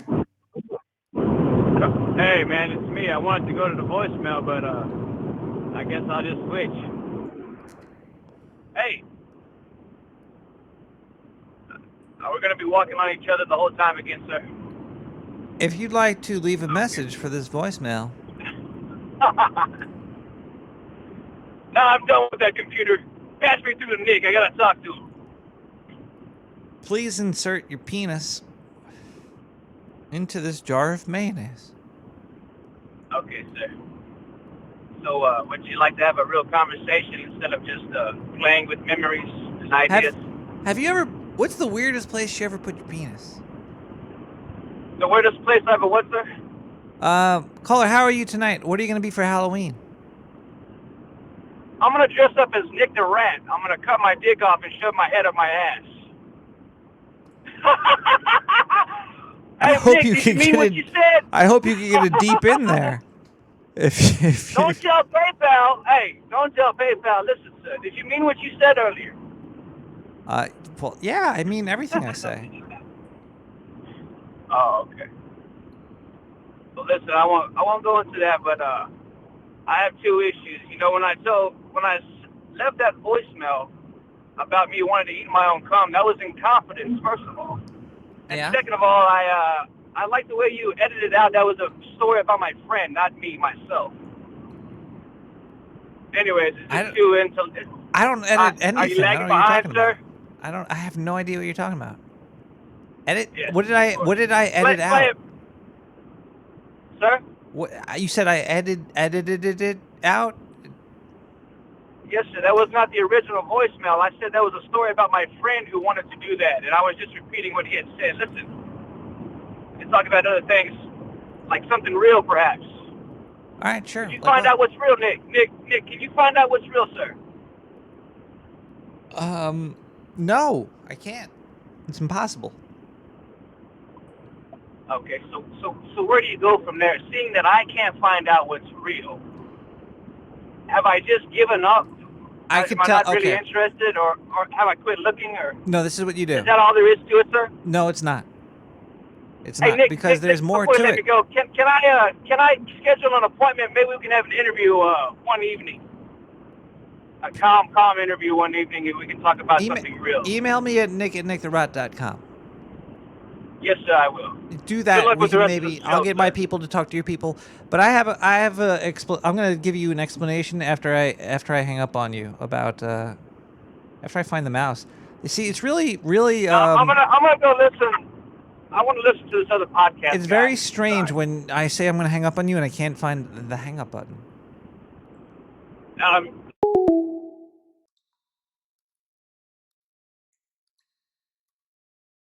Here's your answer for that.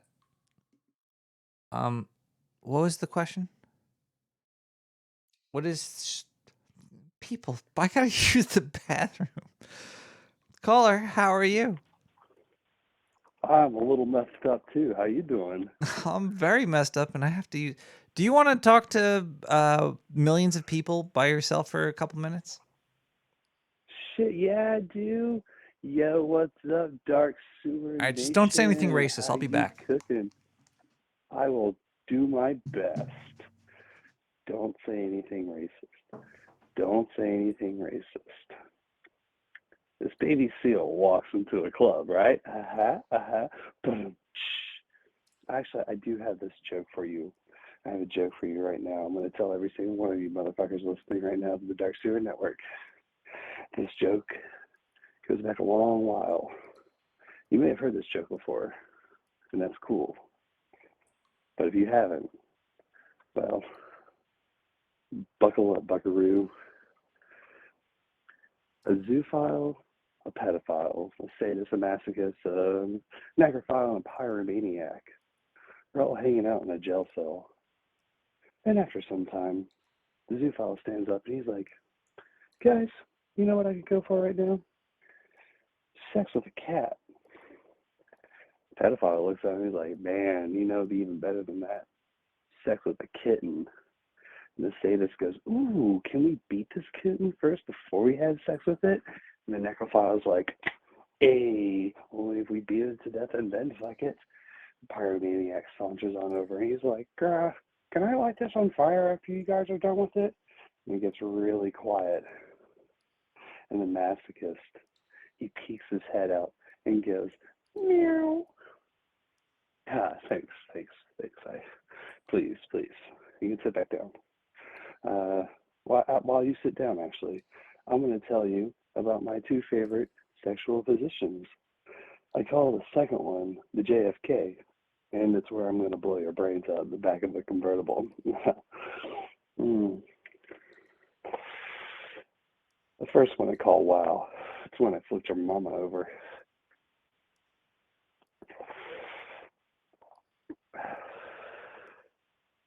I heard Renee What's-Her-Face got stabbed last night.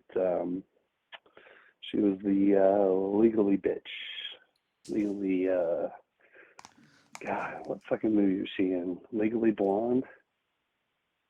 Nick the Rat, do you know which movie I'm talking about? With This actress, Claire Danes.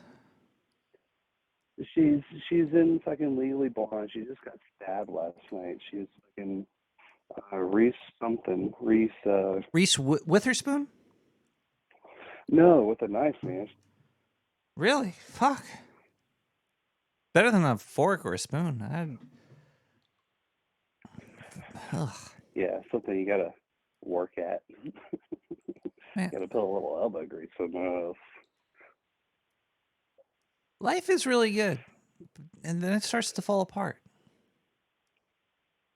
And then it comes back, and then it falls apart again, and then it comes back, and it does this 21 civilizations over, and Yeah, but we at carry some on. point it starts to fall apart and doesn't come back. There's parts that are just lost. So it goes. So it goes. Cheers. Can I read you a poem? Excuse me. You could read me a porn. poem? I would love to hear a porn right now. Oh fuck baby, oh fuck baby. Yes, that's exactly where I like it. Oh fuck yes baby. You're gonna spit in my mouth. Yeah, spit in my mouth. By the way, midnight in the sewer, in the next time zone. Yeah, it's midnight here. Read me the poem. Read me the poem. Stop reading the porn. Jeez, you pervert. Are you ready? Hold on. Let me get the KY. All right, I'm ready.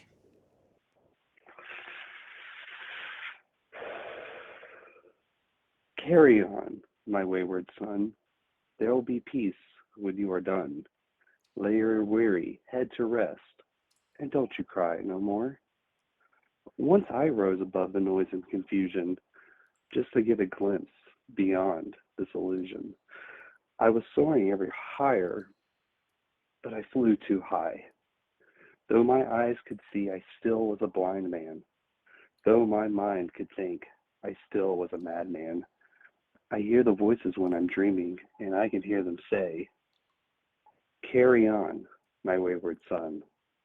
There will be peace when you are done. Carry on, Lay your my weary head. wayward son. Are you reading lyrics to a song? That's poetry. Caller? Hello. I was just lied to by the last caller. All right, let me turn on my radio. Holy shit. Is this who I think it is? Maybe. You're are we alive talking and about? well? I know that my phone fucking sucks. What's up? All right, yeah, I did want to say something about that song. Yeah, it's not terrible, but I mean it's not great either. Carry Who on, my made that wayward song? son? Carry on, my wayward son. Yeah, that part's cool. I don't know the rest of the words. He was reading them, and he was passing it off as some pornography. And I was like, I get that. But then he said the carry on, my wayward son. And you can't say those words without hearing that guitar riff. Or something. That's a good point. Yeah, I completely forgot why I was calling you. I had something to say, but it's something happened between the marijuana and my brain. There's blood. Usually the marijuana goes in the lungs, that goes in the blood, it goes in the brain, and then the fucking You bought yeah, it's probably the blood-brain barrier, like something like conflicted. Have I you was ever like, gotten? Oh, okay. Have you gotten something from Redbubble from me before? I have. Has it been okay?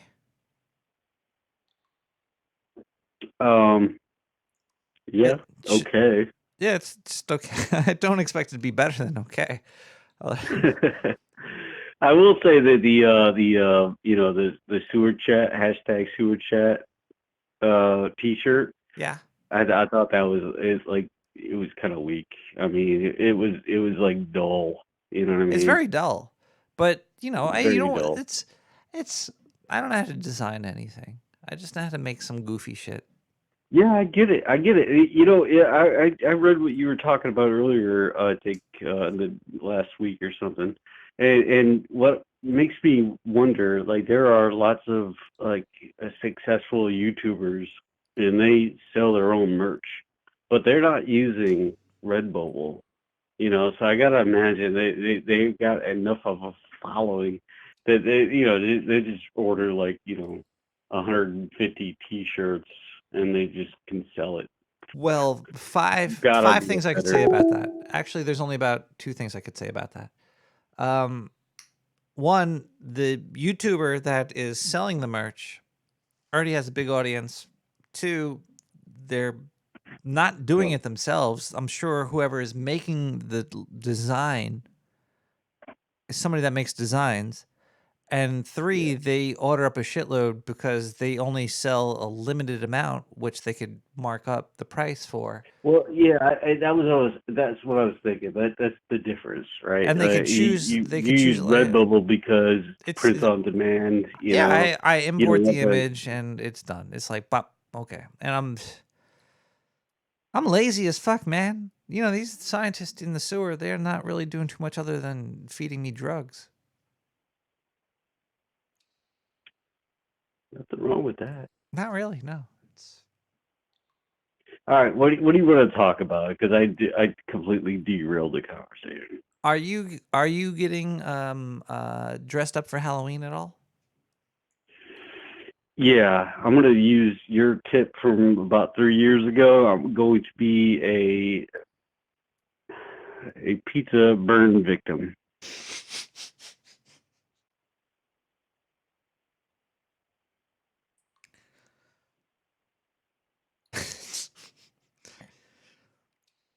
The ladies love it. If you're trying to go Yeah, I out think there it'll work. and meet some ladies, they'll stick to you.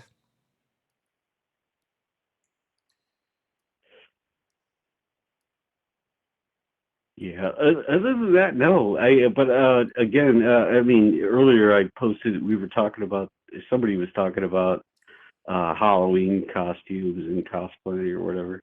I was at a Halloween party one time. It was a vampire themed Halloween party. Like, everybody there was trying to be a vampire, right?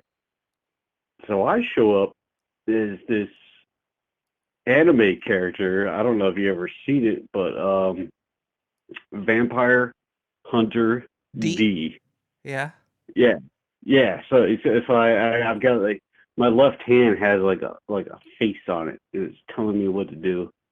Oh, there's a whole face. I was thinking back. I was like, was it just an eye or a mouth? He had a whole face on his hand, right? Yeah, it was like a mouth. I think there were a couple eyes. I don't know. It's been a long time. Yeah, it's been a really long time. He must have had very interesting masturbation sessions. Yeah, right. Just That was like one of the first animes I've ever watched, and I've rewatched it, and it's just so slow. It is one of the slowest animes. It's just it is. It's one you should watch on drugs. I'll be honest. Oh, well, yeah, probably. Yeah. Let me look up his Kinda hand. I hard to gotta help see a with, picture of his. Yeah, he's got a whole face on that fucker. Ooh, yeah, that's yeah. I wouldn't put my hand anywhere near my with that. No, that's maybe if I put a wig or some fake eyelashes and fake nails. Yeah. then- So these people weren't expecting me to, like, show up role playing. Wait, you were gonna kill all of them? Vampire hunter.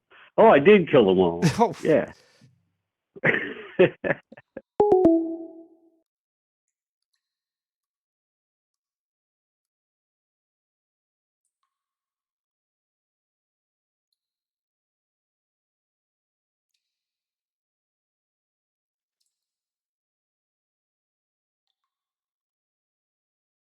558XA Epiphany.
back to Nick the Rat Radio. Okay, Zindu, carry my ass because I don't know what the fuck I'm doing. You've just been mocked, sir.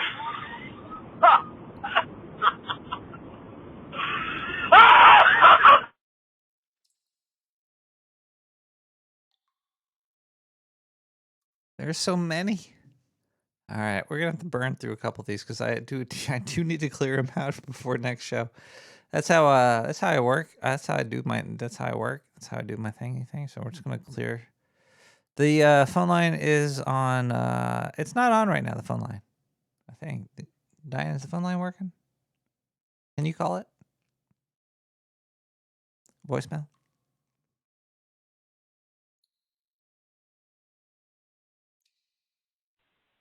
Nick, I left the back door open for you and Diane. Don't tell anybody.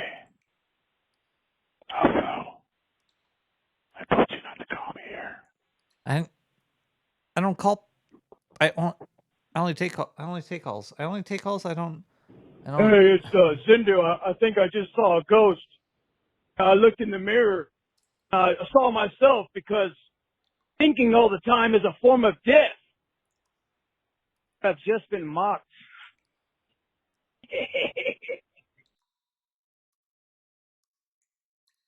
What?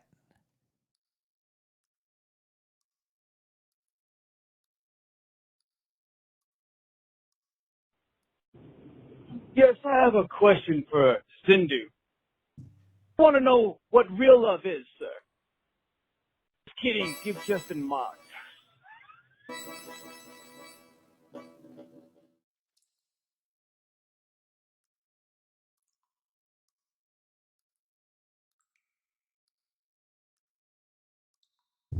Is love, baby. Don't hurt me. Don't hurt me no more. What is love? Ooh yeah yeah yeah yeah yeah yeah yeah yeah. Ooh yeah yeah yeah yeah yeah. Ooh yeah. Let's get creepy with a little bit of Mystery Man.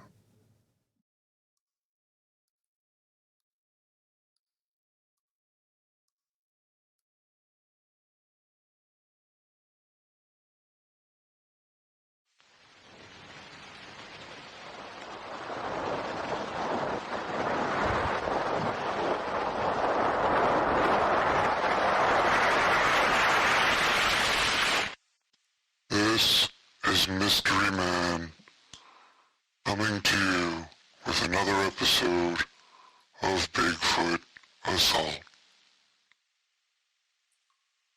This story has nothing to do about Bigfoot.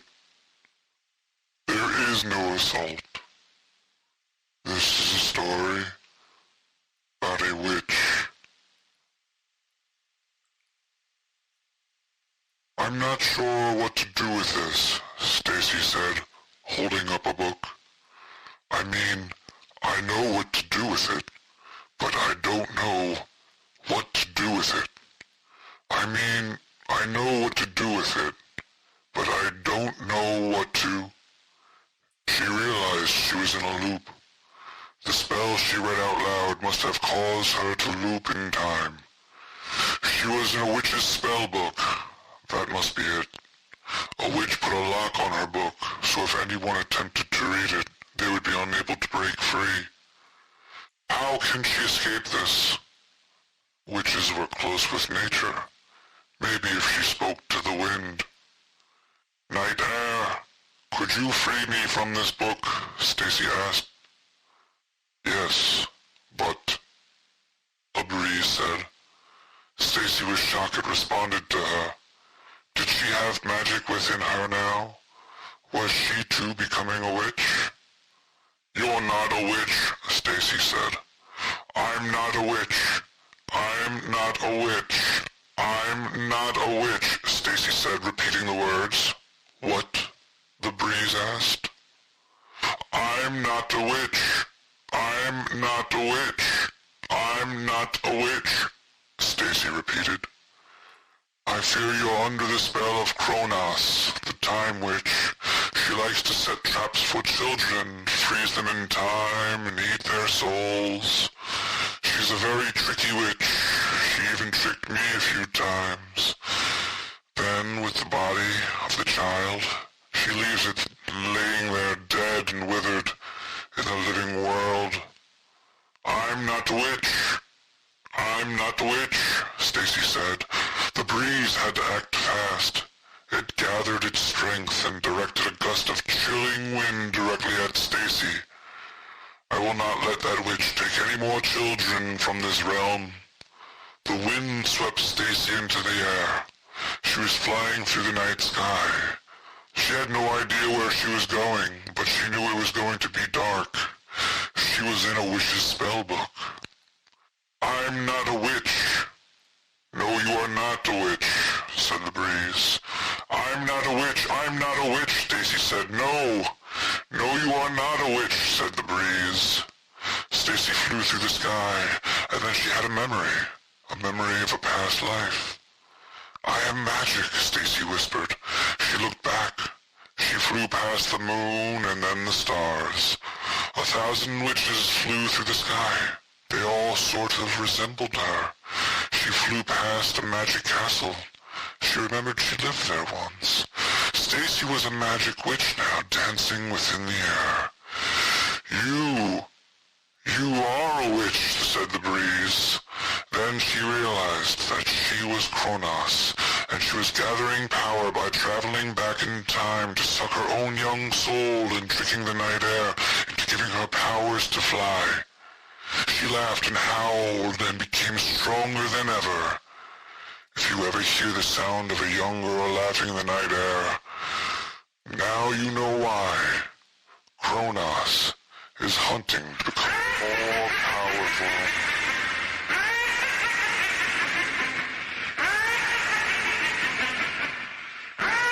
And then Bigfoot saw her flying through the sky and grabbed her by her leg. Bigfoot hates witches. He threw her down to the floor, smashing her into 1,000 little pieces, dancing on her body, prancing around in her blood, slaughtering her, screaming into the air, "Breeze, breeze, don't worry, I shall destroy this witch once and for all." Once Bigfoot made a deal with the wind. He said if he ever smelled the farts or the gas of a stinky little girl, he would come and make sure she did not turn into a very powerful warlock and try to take over the world. Bigfoot is way too fucking smart for that. And I know Bigfoot assault can't exist without Bigfoot or assault.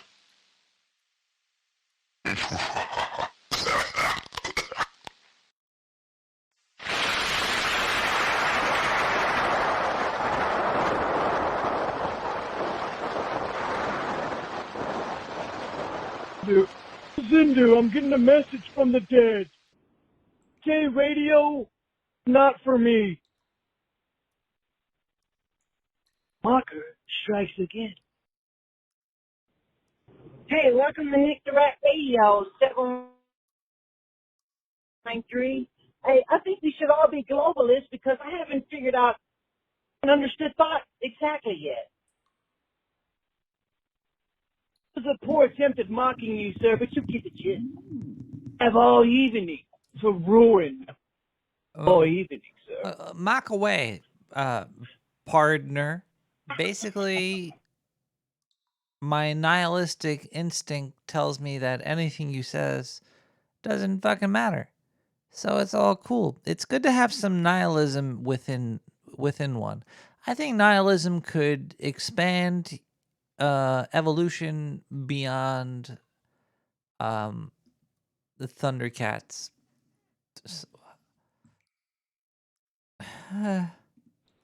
719-917-5293. Hey guys, Nick the Rat Radio, where we like to let songs prematurely end and then do noises for 5 minutes straight.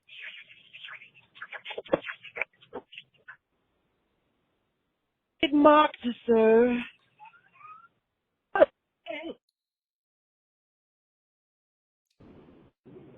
Why do I listen to Nick the Rat Radio? It's simple. Because I know I'm going to be in company with people who aren't striving to understand, satisfied with concepts. Isn't Sarah at all. It is I, Mocker! Mocked again, sir. Are you calling me on like a Starlink or something? What's up with the... Whoa. You know what? Maybe we should take a quick break. I'm scared. There's a million of these things. I think somebody needs their medications. We got Garmo Solo with Monomoviolone.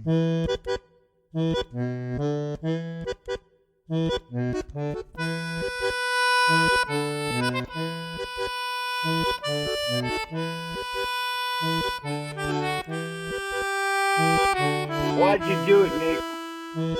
Why'd you hack my phone? I just wanted to try out my new character, the Mocker. I was just kidding, teasing and fun. But as far as you sitting there trying to figure out what's wrong with society, sir, if you were actually serious, you would see the answer very simply. I mean, don't believe me, I like to talk to you, sir, but every time we get down to some real work or logic, instead of just throwing opinions, every time we get down to real work, sir, you run. You don't want real work, sir, you just want to play with ideas. Is that not so, sir? And you can extend that to you are the whole world, sir. And that's the problem with the world, is that it feels that I did.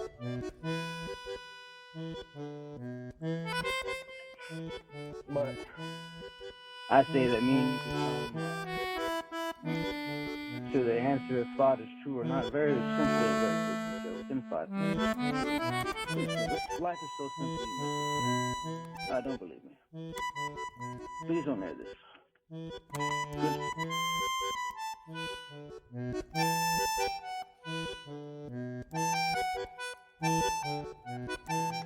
And this is the Rat. I don't know, we're going to do a fundraiser to donate money to charity. Because, I mean, let's face it, none of us are ever going to fucking do the memo work to be free of money. You've been mocked, sir.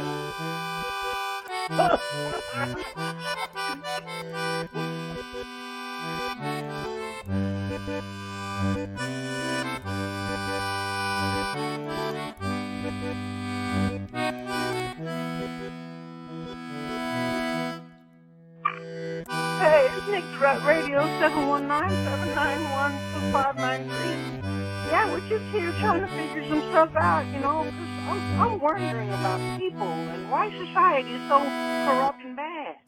So let's see here, nihilism. Well, how am I going to figure out life? Well, I'll just ask Google. Let's see, Google. Huh. I was You've been mocked once again, the sir.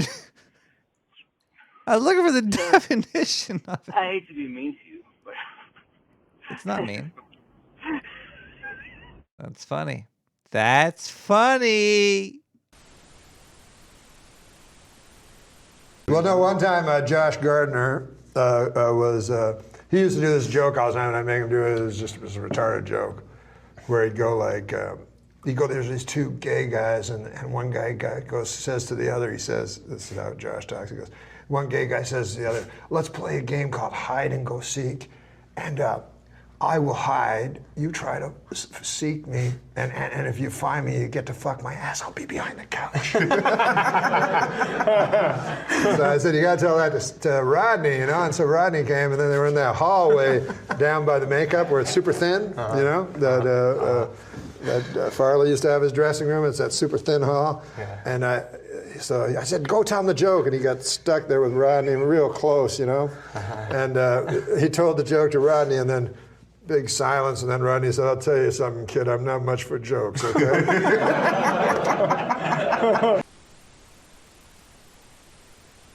I'm 18 years old, and this is my first time paying taxes. I really don't know what I'm doing. Can you tell me how much I owe and I'll just pay it? No, we can't do that. You have to figure out that amount for yourself. Oh, okay. Well, if I'm just a little bit off in the amount I owe, it'll be okay because it's my first time, right? Oh, no, we already know how much you owe exactly. I mean, down to the penny, but you still have to figure that out for yourself. Well, what if I get that amount wrong?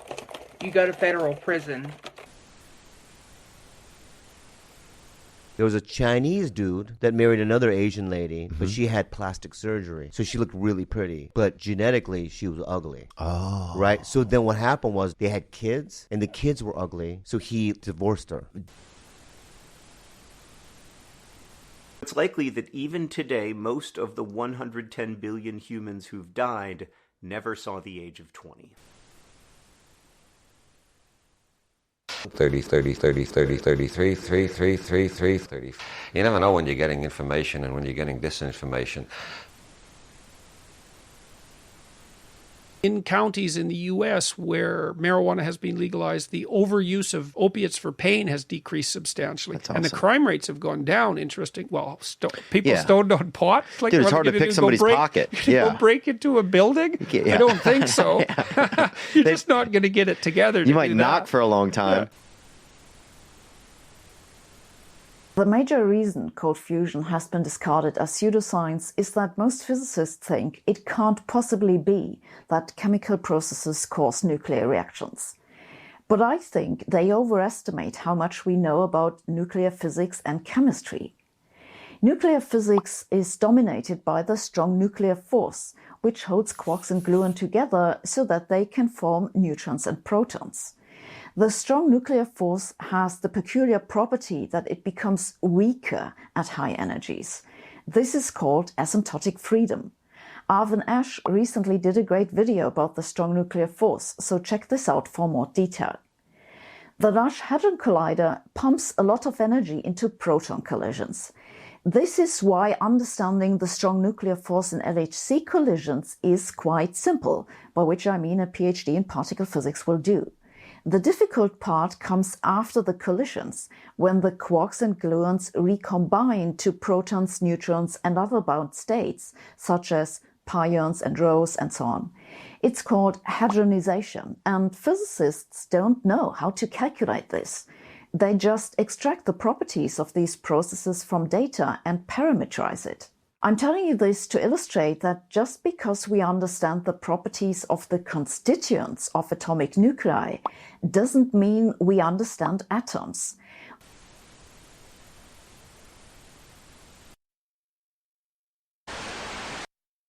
The toy box. Jolene stood before a big oaken toy box. It had been over 15 years since she had last seen it. Now here it was, in her late mother's attic, gathering dust. She thought of long-forgotten memories of her and her brother Zach sitting in front of it, playing with their toys. Tears began to well in her eyes. She had not thought of Zach in a long time. In fact, she couldn't remember the last time she remembered him at all. Perhaps looking at that toy box made the memories trickle back to her mind.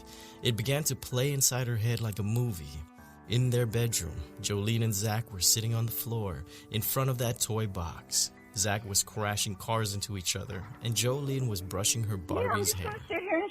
Their mother was out with her new boyfriend. They were left to look after themselves. Why was it all suddenly coming back? She blew dust off the top of the toy box and wiped the rest of it with her sleeve. She looks at hers and her brother's names scratched into the wood and drifted into another memory. To the night she had scratched their names onto the lid with the knife she had grabbed from the kitchen drawer. Her brother was cooking dinner, doing the best that he could. Although their mother hadn't left him much, Zach had found a half-pack of pasta in the back of the cupboard, just enough for him and Jolene. Once dinner was served, they both sat down on the floor and ate plain, undercooked pasta. Jolene wiped tears from her eyes. She couldn't believe it had been so long since she thought of him, but now it was all crashing back like an unstoppable wave inside her mind. The night Zach and her mom were shouting in the kitchen, Jolene went over to her bedroom door and held her ear up to it. "You're always out. It's not fair," cried Zach. "Why would I want to be here with annoying goblins like you two? I've got better things to do." Their mother shouted. But we love you. Can love pay for the fucking rent? No, it can't. Zach stormed to his room, weeping, and a moment later, Jolene heard the front door slam as their mother left too. That was all she remembered. Oh, fuck, I just What went she blank. needed to remember. It was clear to her now what happened to Zach. He had been missing since that day, for 15 years. Police never found him. Of course they never found him. Because nobody checked the toy box. Could it be?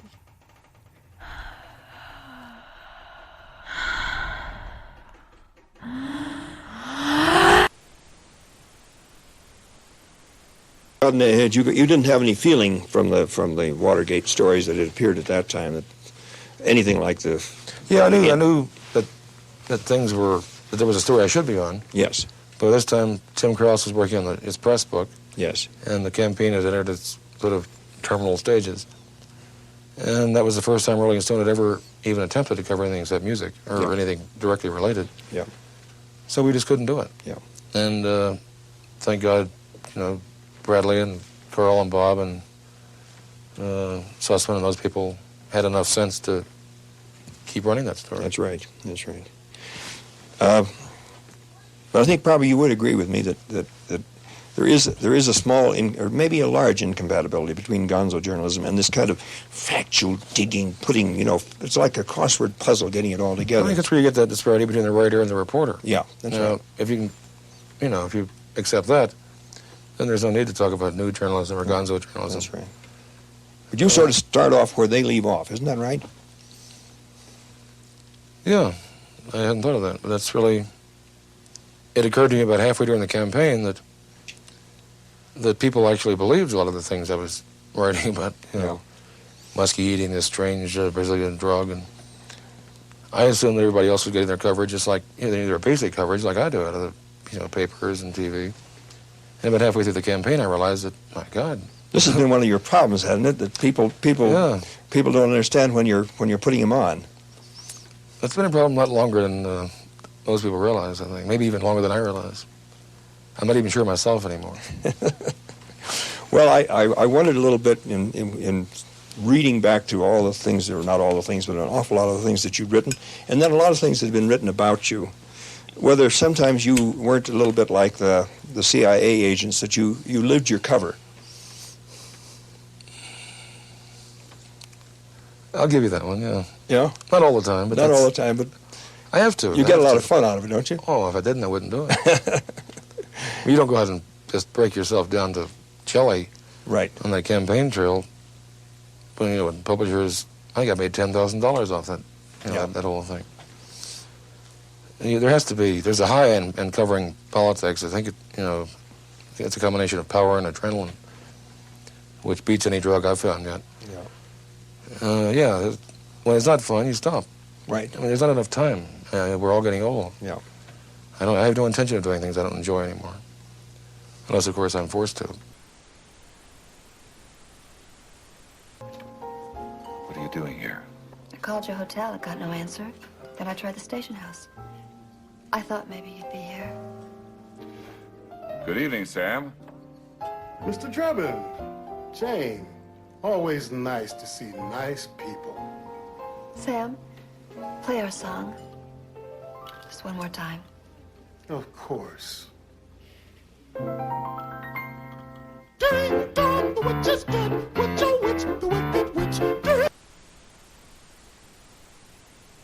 But it is going to bother you because you're human, and I was human. I am human still. But I was just referring to myself in the past. Not that I was not human. Seems like everybody these days is on the internet, right? But no, 20% and fewer, I think, are on the internet. Where is everybody else? I think maybe you're afraid, like, are you a computer person? No, I'm not. I don't like that would be like changing my sex or my political affiliation. I'm not, that's a whole new, I'm not that person. Well, there's a computer, makes it so easy. You're up and running in 10 minutes and you're still yourself. You don't have to think about it. You don't have to talk in that language. You have a computer, but you're not a computer person. Relax. When the sun decided that you will be dressed as a priest to help you get away in the pandemonium afterwards. Chun-Jin will give you a two-piece Soviet Army sniper's rifle that fits nicely into a special bag. There's a spotlight booth that won't be in use. It's up under the roof on the 8th Avenue side of the garden. You will have absolutely clear, protected shooting.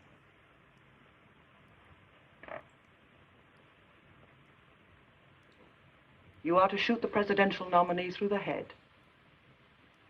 And Johnny will rise gallantly to his feet and lift Ben Arthur's body in his arms, stand in front of the microphones and begin to speak. The speech is short, but it's the most rousing speech I've ever read. It's been worked on here and in Russia on and off for over 8 years. I shall force someone to take the body away from him.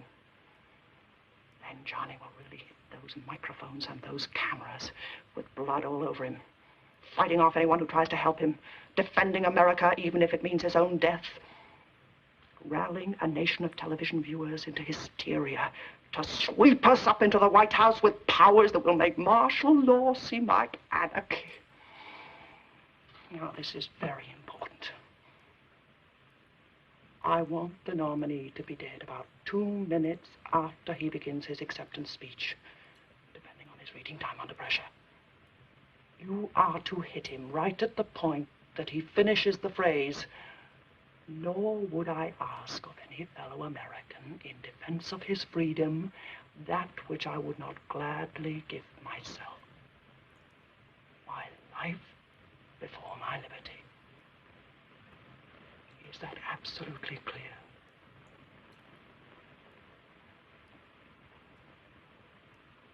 Would you repeat it for me, Red? Nor would I ask of any fellow American. In defense of his freedom. In defense of his freedom. That which I would not gladly give myself. Myself. My life. My life. Before my liberty. Before my liberty.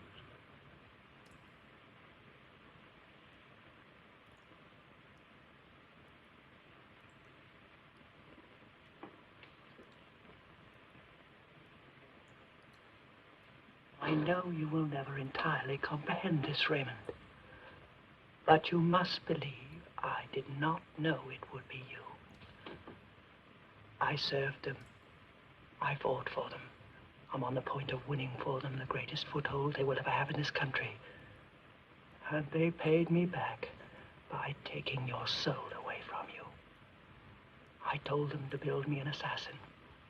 I wanted a killer from a world filled with killers, and they chose you. Because they thought it would bind me closer to them. But now we have come almost to the end. One last step. And then when I take power, they will be pulled down and ground into debt for what they did to you. And what they did in so contemptuously underestimating. I have a question about Malaysia Air. And I think one of the things that people find so frustrating about the story is that because we're so now used to this technology being able to solve anything instantly, and we can see everything all the time and know everything, and everybody on that plane has a smartphone in their pocket. And yet it's gone, and it's a week now, and it's still a mystery. Yes. I wonder if you might talk about that sort of and why I think it's befuddling people so much and bringing up a lot of conspiracy theories. And I think a big part of that is related to we can't believe in this age that this can happen. This is a great question, actually. It really is.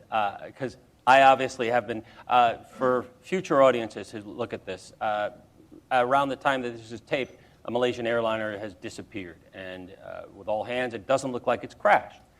Because of the Rolls-Royce engines had some sensors in them that every 30 minutes would report by a satellite that they were up to stuff aside from being on the bottom of the ocean.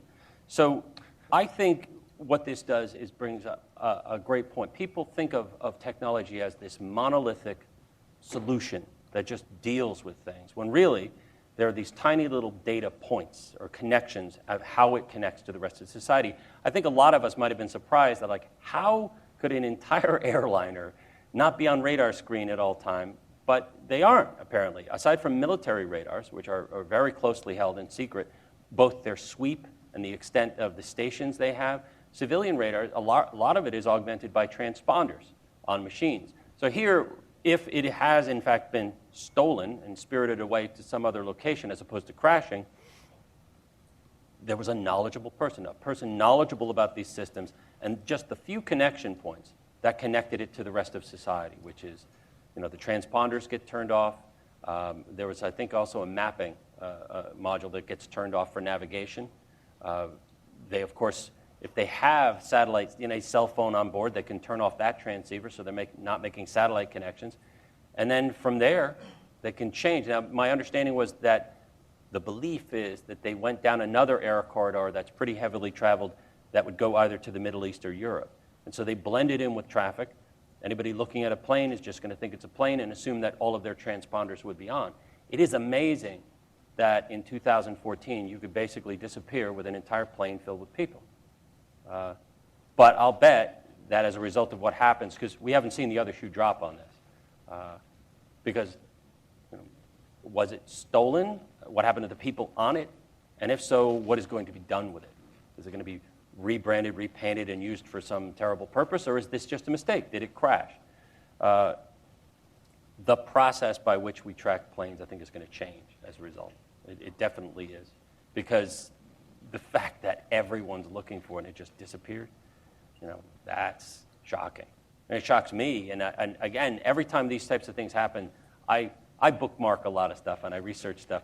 And whenever one of these things happen, and not to make light of it, but whenever there is some calamity, my inbox fills up. Somebody revives a 60,000-year-old virus, and man, you have to have this as your next book. You got to do it here. It's like sometimes it's too low-hanging fruit. It's a little obvious. But in the case of technology gone awry, I do take a great interest in it. So that's why I was very excited when you asked the question, because how tenuous the thread is, what connects us to the rest of society, particularly when you're out. This is why I like the movie Castaway, for instance. You look at it, it's like, he should be, oh, that's right, you can't. Because we really have lanes, across these vast spaces. And civilization really kind of frays at the edge. And I don't know, I guess we'll find out what happens to it. Gee, dare I make a prediction? I do think they will find that plane. I hope that the people involved are still alive, being kept somewhere. I hope. But I think it's the best case scenario is somebody was just stealing a plane. That seems very unlikely. But it will probably find it abandoned somewhere when they realize that they figured out that it didn't crash. And probably, months from now, they'll find it in some hangar somewhere on the Andaman Islands in the Indian Ocean. And hopefully the people are okay. So I hope that answered your question.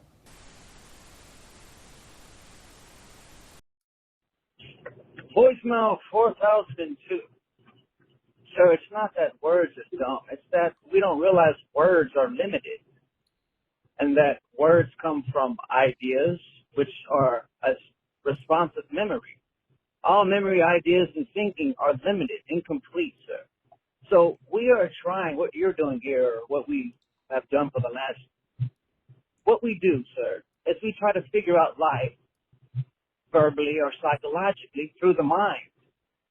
But you cannot figure out life this way, sir. Because the mind is, through thinking, is ever incomplete, ever limited. It cannot touch the unlimited. I mean, I can't just blurt out intelligence in 10 words, sir. You'll have to do a little bit of work, but yeah.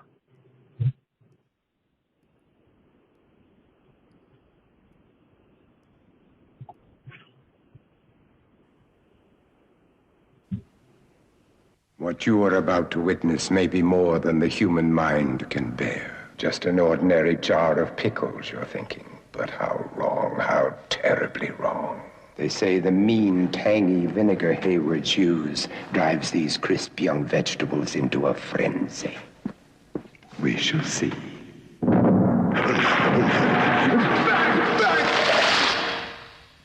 Haywards, the first pickles to bite back.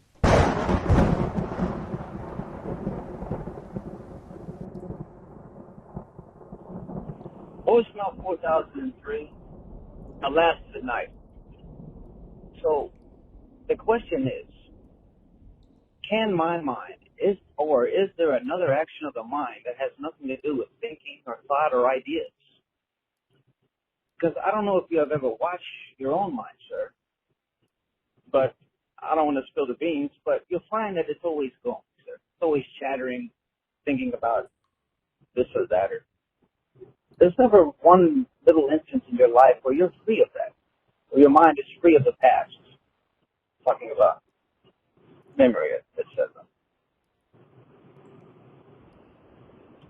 So,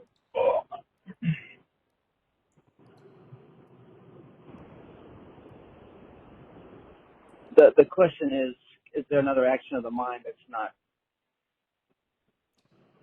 thinking? That's the question, sir. You'll have to put that to yourself. If you really are interested in helping the world. Because you don't have to be, sir.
Brother, this guy's using all the time. Let somebody else get in there.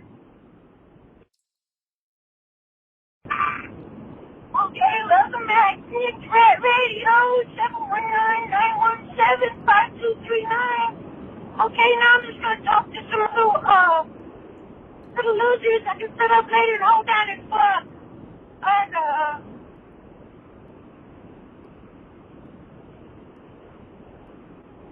No, actually, sir, I'm mocking you. I shake my head at you. hey, welcome to Threat Radio. We got Bigfoot on the line. We're going to get a little deep now. Okay, Bigfoot, is all ham cured? Or, Get mocked.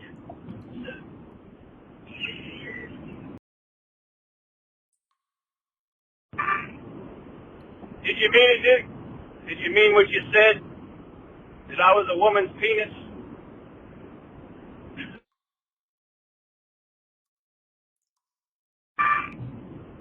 Hey, brother, I was just listening to your podcast here, and I started to discover something. That, I mean, not, please don't believe me now. This is what I was looking at. A free man. When I asked you if you could find what's real, and you said no. At least you were honest in that sense. So, what I was looking at, I might fuck this up, but here we go. What I was seeing is that a free man, a man who is understanding life, it's like the free man and the confused man, which would be you, and me, the free man, the smart man, are standing in the cave together. It's black. Now, I can turn my light on, but it can't illuminate the cave for you. So I can turn my light on and I can see throughout the cave very easily. But a confused man, he can't turn his lights on, so, I mean, the light that, he can't awaken his own intelligence, so he can't really see anything real soon. Yes. Thank you for listening. Hey, great show, buddy. Good one. Basically, the only thing keeping this show afloat is probably the banging music. If you go to nicktherat.com/ something's, go to SoundCloud and click the just make sure when you go to sleep, drink a lot of water and pray to the Ouija board for the pumpkins to not take your soul on Halloween. My sweeper, my sweet sleeping pillar, my sweet sleeping pill, Roxy Lau.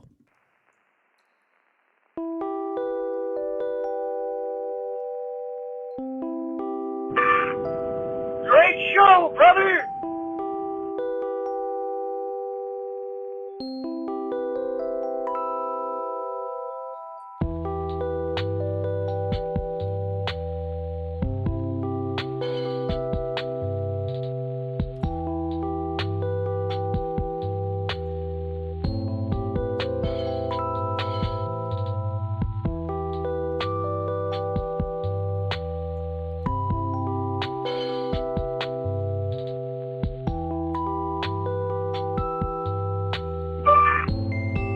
Okay, that was fun with the callers. Now we're gonna do a little thing. It's the hardest part of the show. It's the last end. We get out most of our it's where we get most of our donations. And we just got here a bunch of. I know, brother, most of y'all are sleeping by now, so just gonna throw a bunch of random tapes in here to get you out real good, you know. Oh, that sucks, brother. Okay, Hulk Hogan, I love you. Don't play that one. I'm gonna play it. I play them all.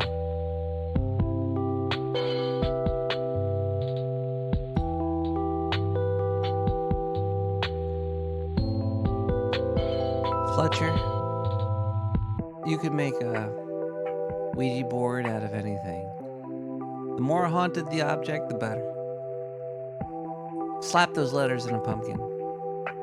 Find a planchette, smack it all over them. Engrave little holes. Just don't burn it on the candle. Make sure you rub the tip on all the little bumps. Feel the ridges, the crevices, and the cracks. Get in there deep. Figure out the layout of that pumpkin. And make sure you let that pumpkin know that the spirits are within you.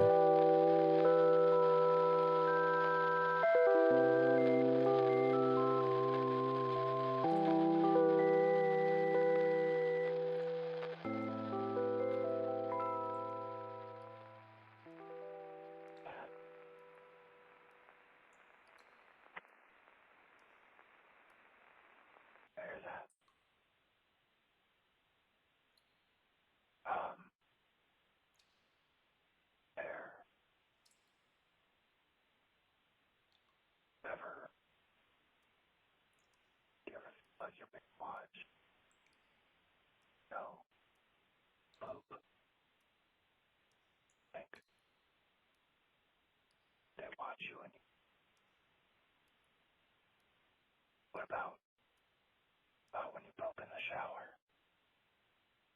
Do you think they watch you? Can they see you do that? Are there satellites that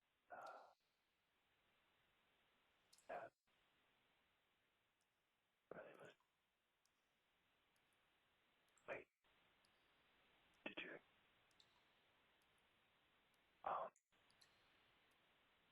Did you? Wait, hear that? Shh, hold on.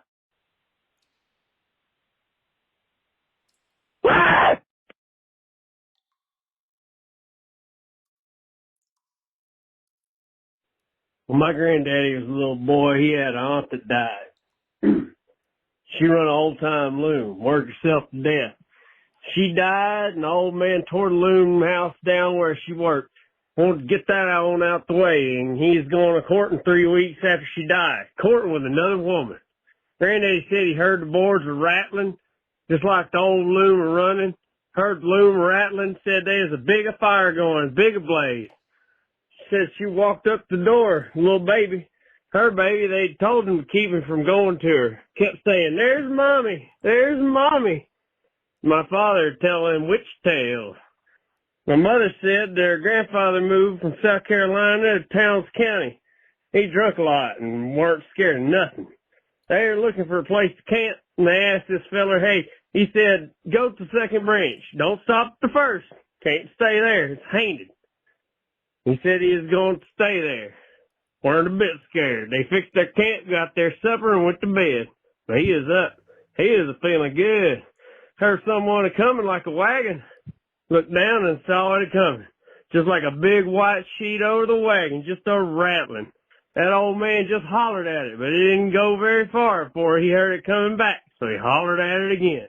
Then he got to hollering at it and cussing it. He even got out his knife to cut at it, but you can't hit him. Thing faded up and down the road all night. Somebody been killed. That's the reason for it. And old Billy Jesse claimed he was a witch. Old Granddaddy couldn't shoot a thing. Somebody put a spell on his gun, and he went over to Billy Jesse to take the spell off.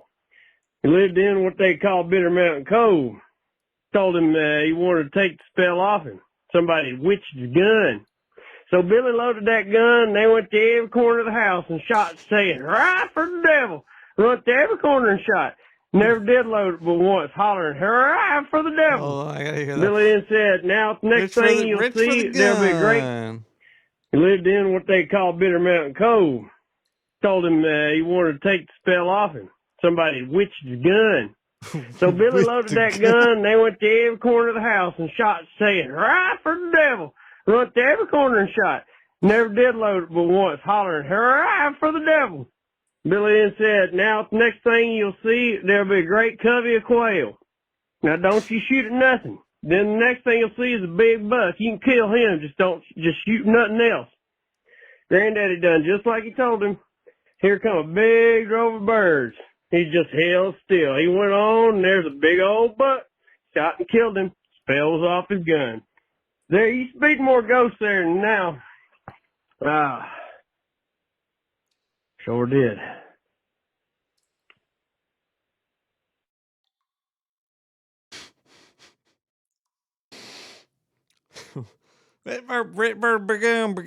Begin buck and the quail go to head shoot the bang.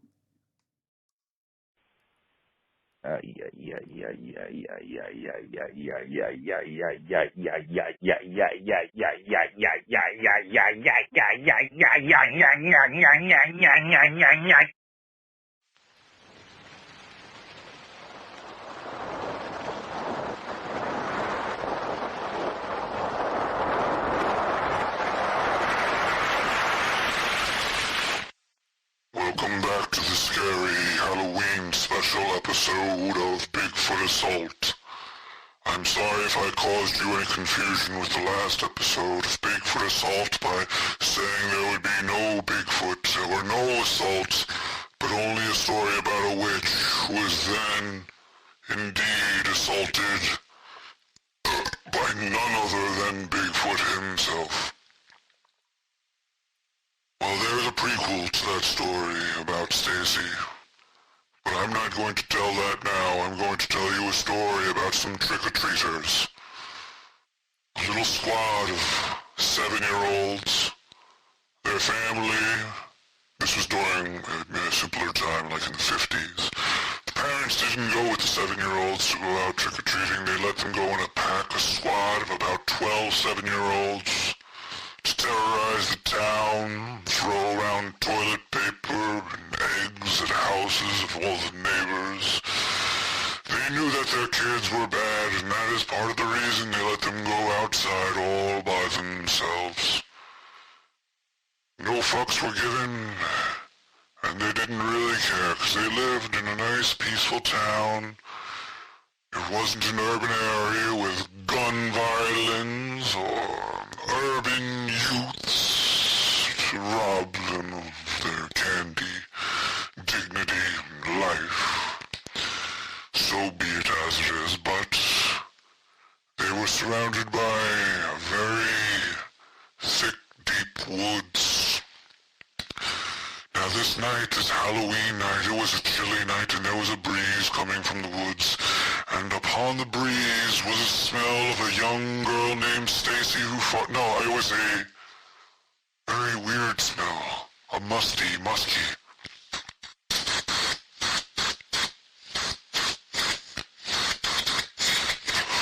Almost like a marijuana smell coming from the woods.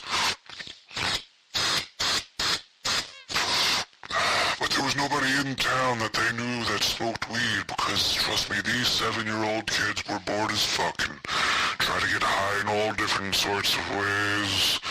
Sadly, a little girl named Sally tried to do it with bleach a couple of weeks earlier and it did not work out for her. Oh no, I will not tell you about that. It was a horrible story. Her parents both hung themselves from the rafters that evening.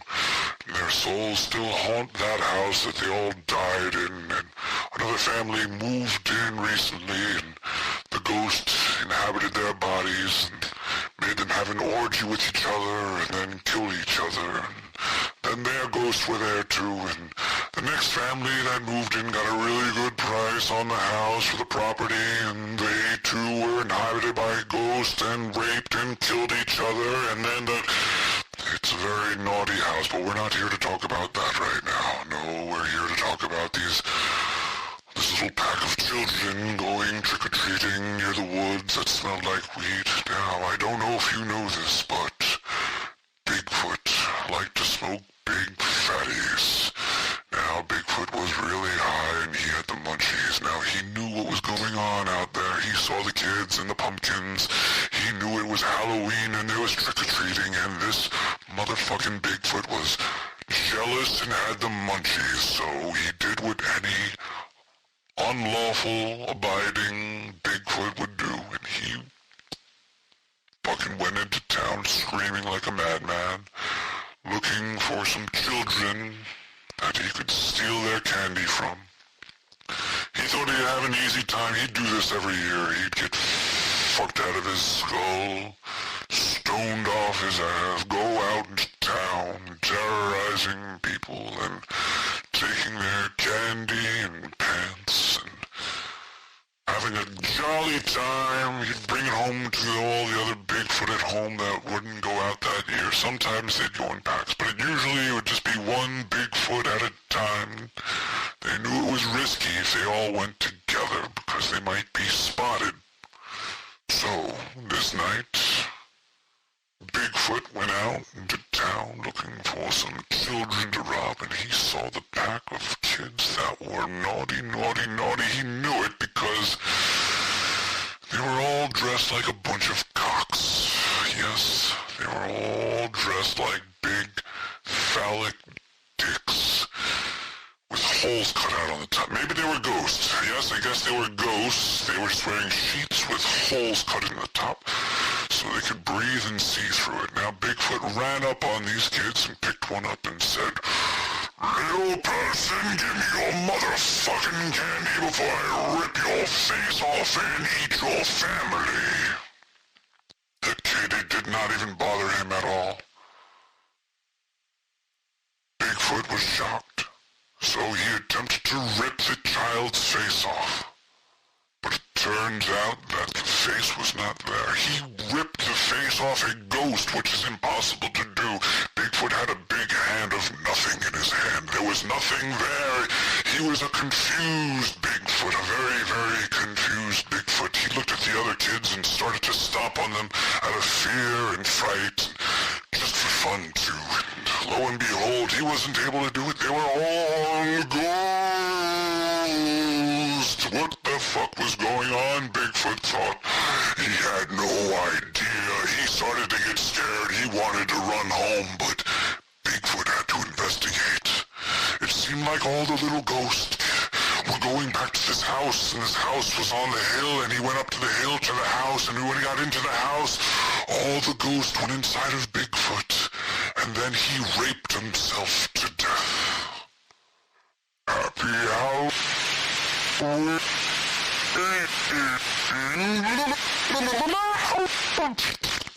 Meow.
Especially my personal troll, Nick the Rat. Yeah, motherfucker. I thought I told you one time, I'll tell you 16 times. Stop blasting that monkey bullshit up from the sewer. You trampling my HS signal down to Mexico. I can't get my slave labor coats made. I can't get my signal down there because you're trampling my motherfucking signal. I can hear that shit coming up through my...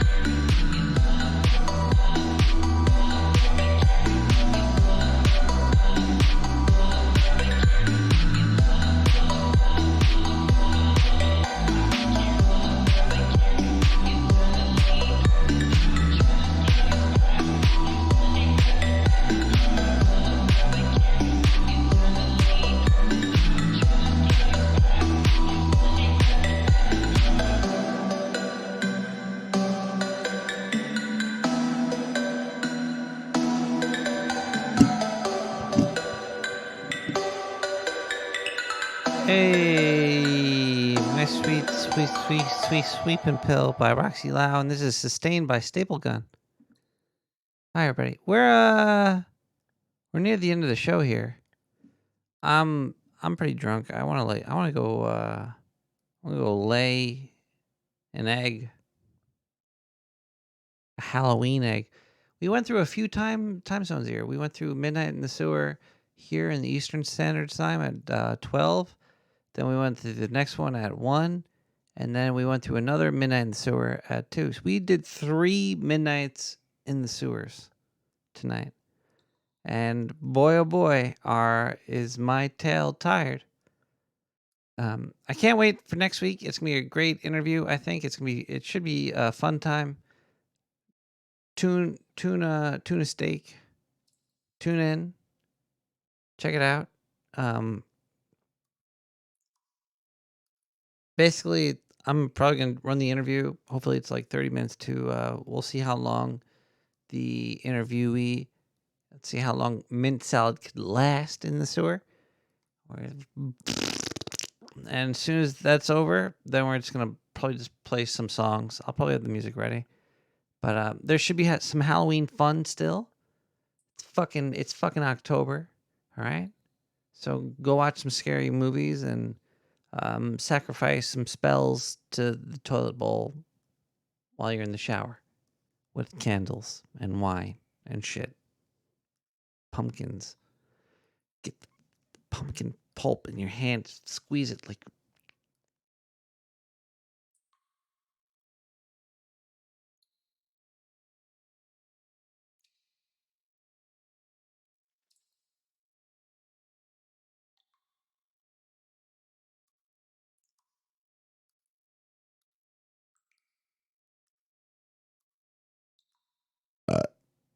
We'll be back next week. I love you all, and I hope you had a good episode of this. Was 3-something-100. It's 10:13 now. Thankfully, it's not Friday, because then I could run away from a guy in a mask. Anyway, scoobily-doo, scoobily-day. My, oh my, what a wonderful day. Let's listen to Running Up That Hill, remixed by Tim Cosmos. See you guys next week. And stay spooky, motherfuckers. Thanks for all the gosh darn voicemails. How about you just boil that down to a third of those or something?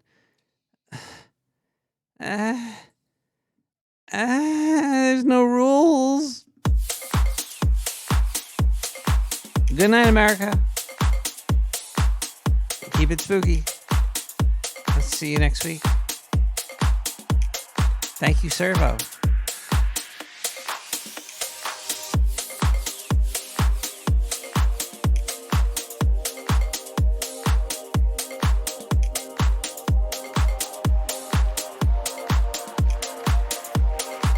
Thank you, Ducky.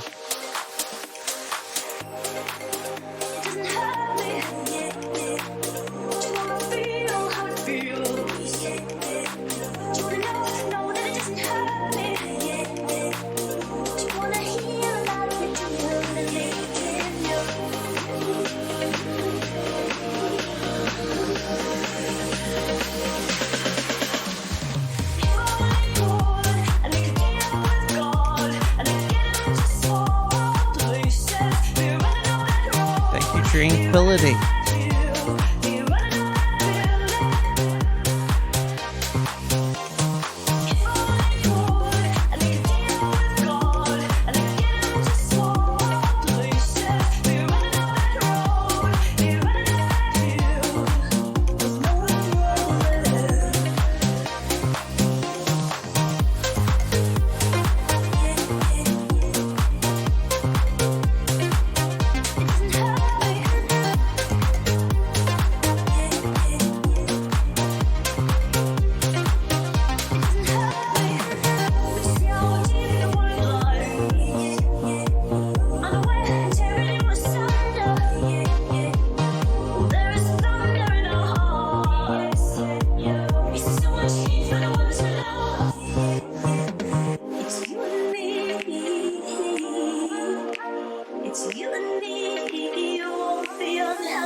they're suing Alex Jones for $1 billion for his for being wrong. What about all the people that are wrong about other stuff? Like, if you get the vaccine, you'll never get sick, or if what else was there? The Russians interfered with our democracy, or what else was there? There's a lot of the war in Iraq was caused from yellow cake, or I could probably go on about misinformation in the news, and I've never seen anybody get a $1 billion ticket for the flat earthers. Must be shaking in their fucking boots. You know, I'm a little bit worried. Maybe I might see a ghost and tell everybody on the in the world that I've seen a ghost, and then I'm gonna get No, I'm not saying what Alex Jones did was a great fucking sacrifice for humanity, but $1 billion. $1 billion. Ooh. $1 billion. That's a lot of pumpkins I could buy with that. Think about it. $1 billion. It's guts to go beyond the distance. In the old days, these guys had walked to the North Pole behind a dog sled. Today, it's that same fraction of sheer human chutzpah. Okay, let's make believe. Come on, it's a show. I'm Hiroshi. I can't do a Japanese accent. I'll try anything. This is madness. I can't just drop everything and be with you. No,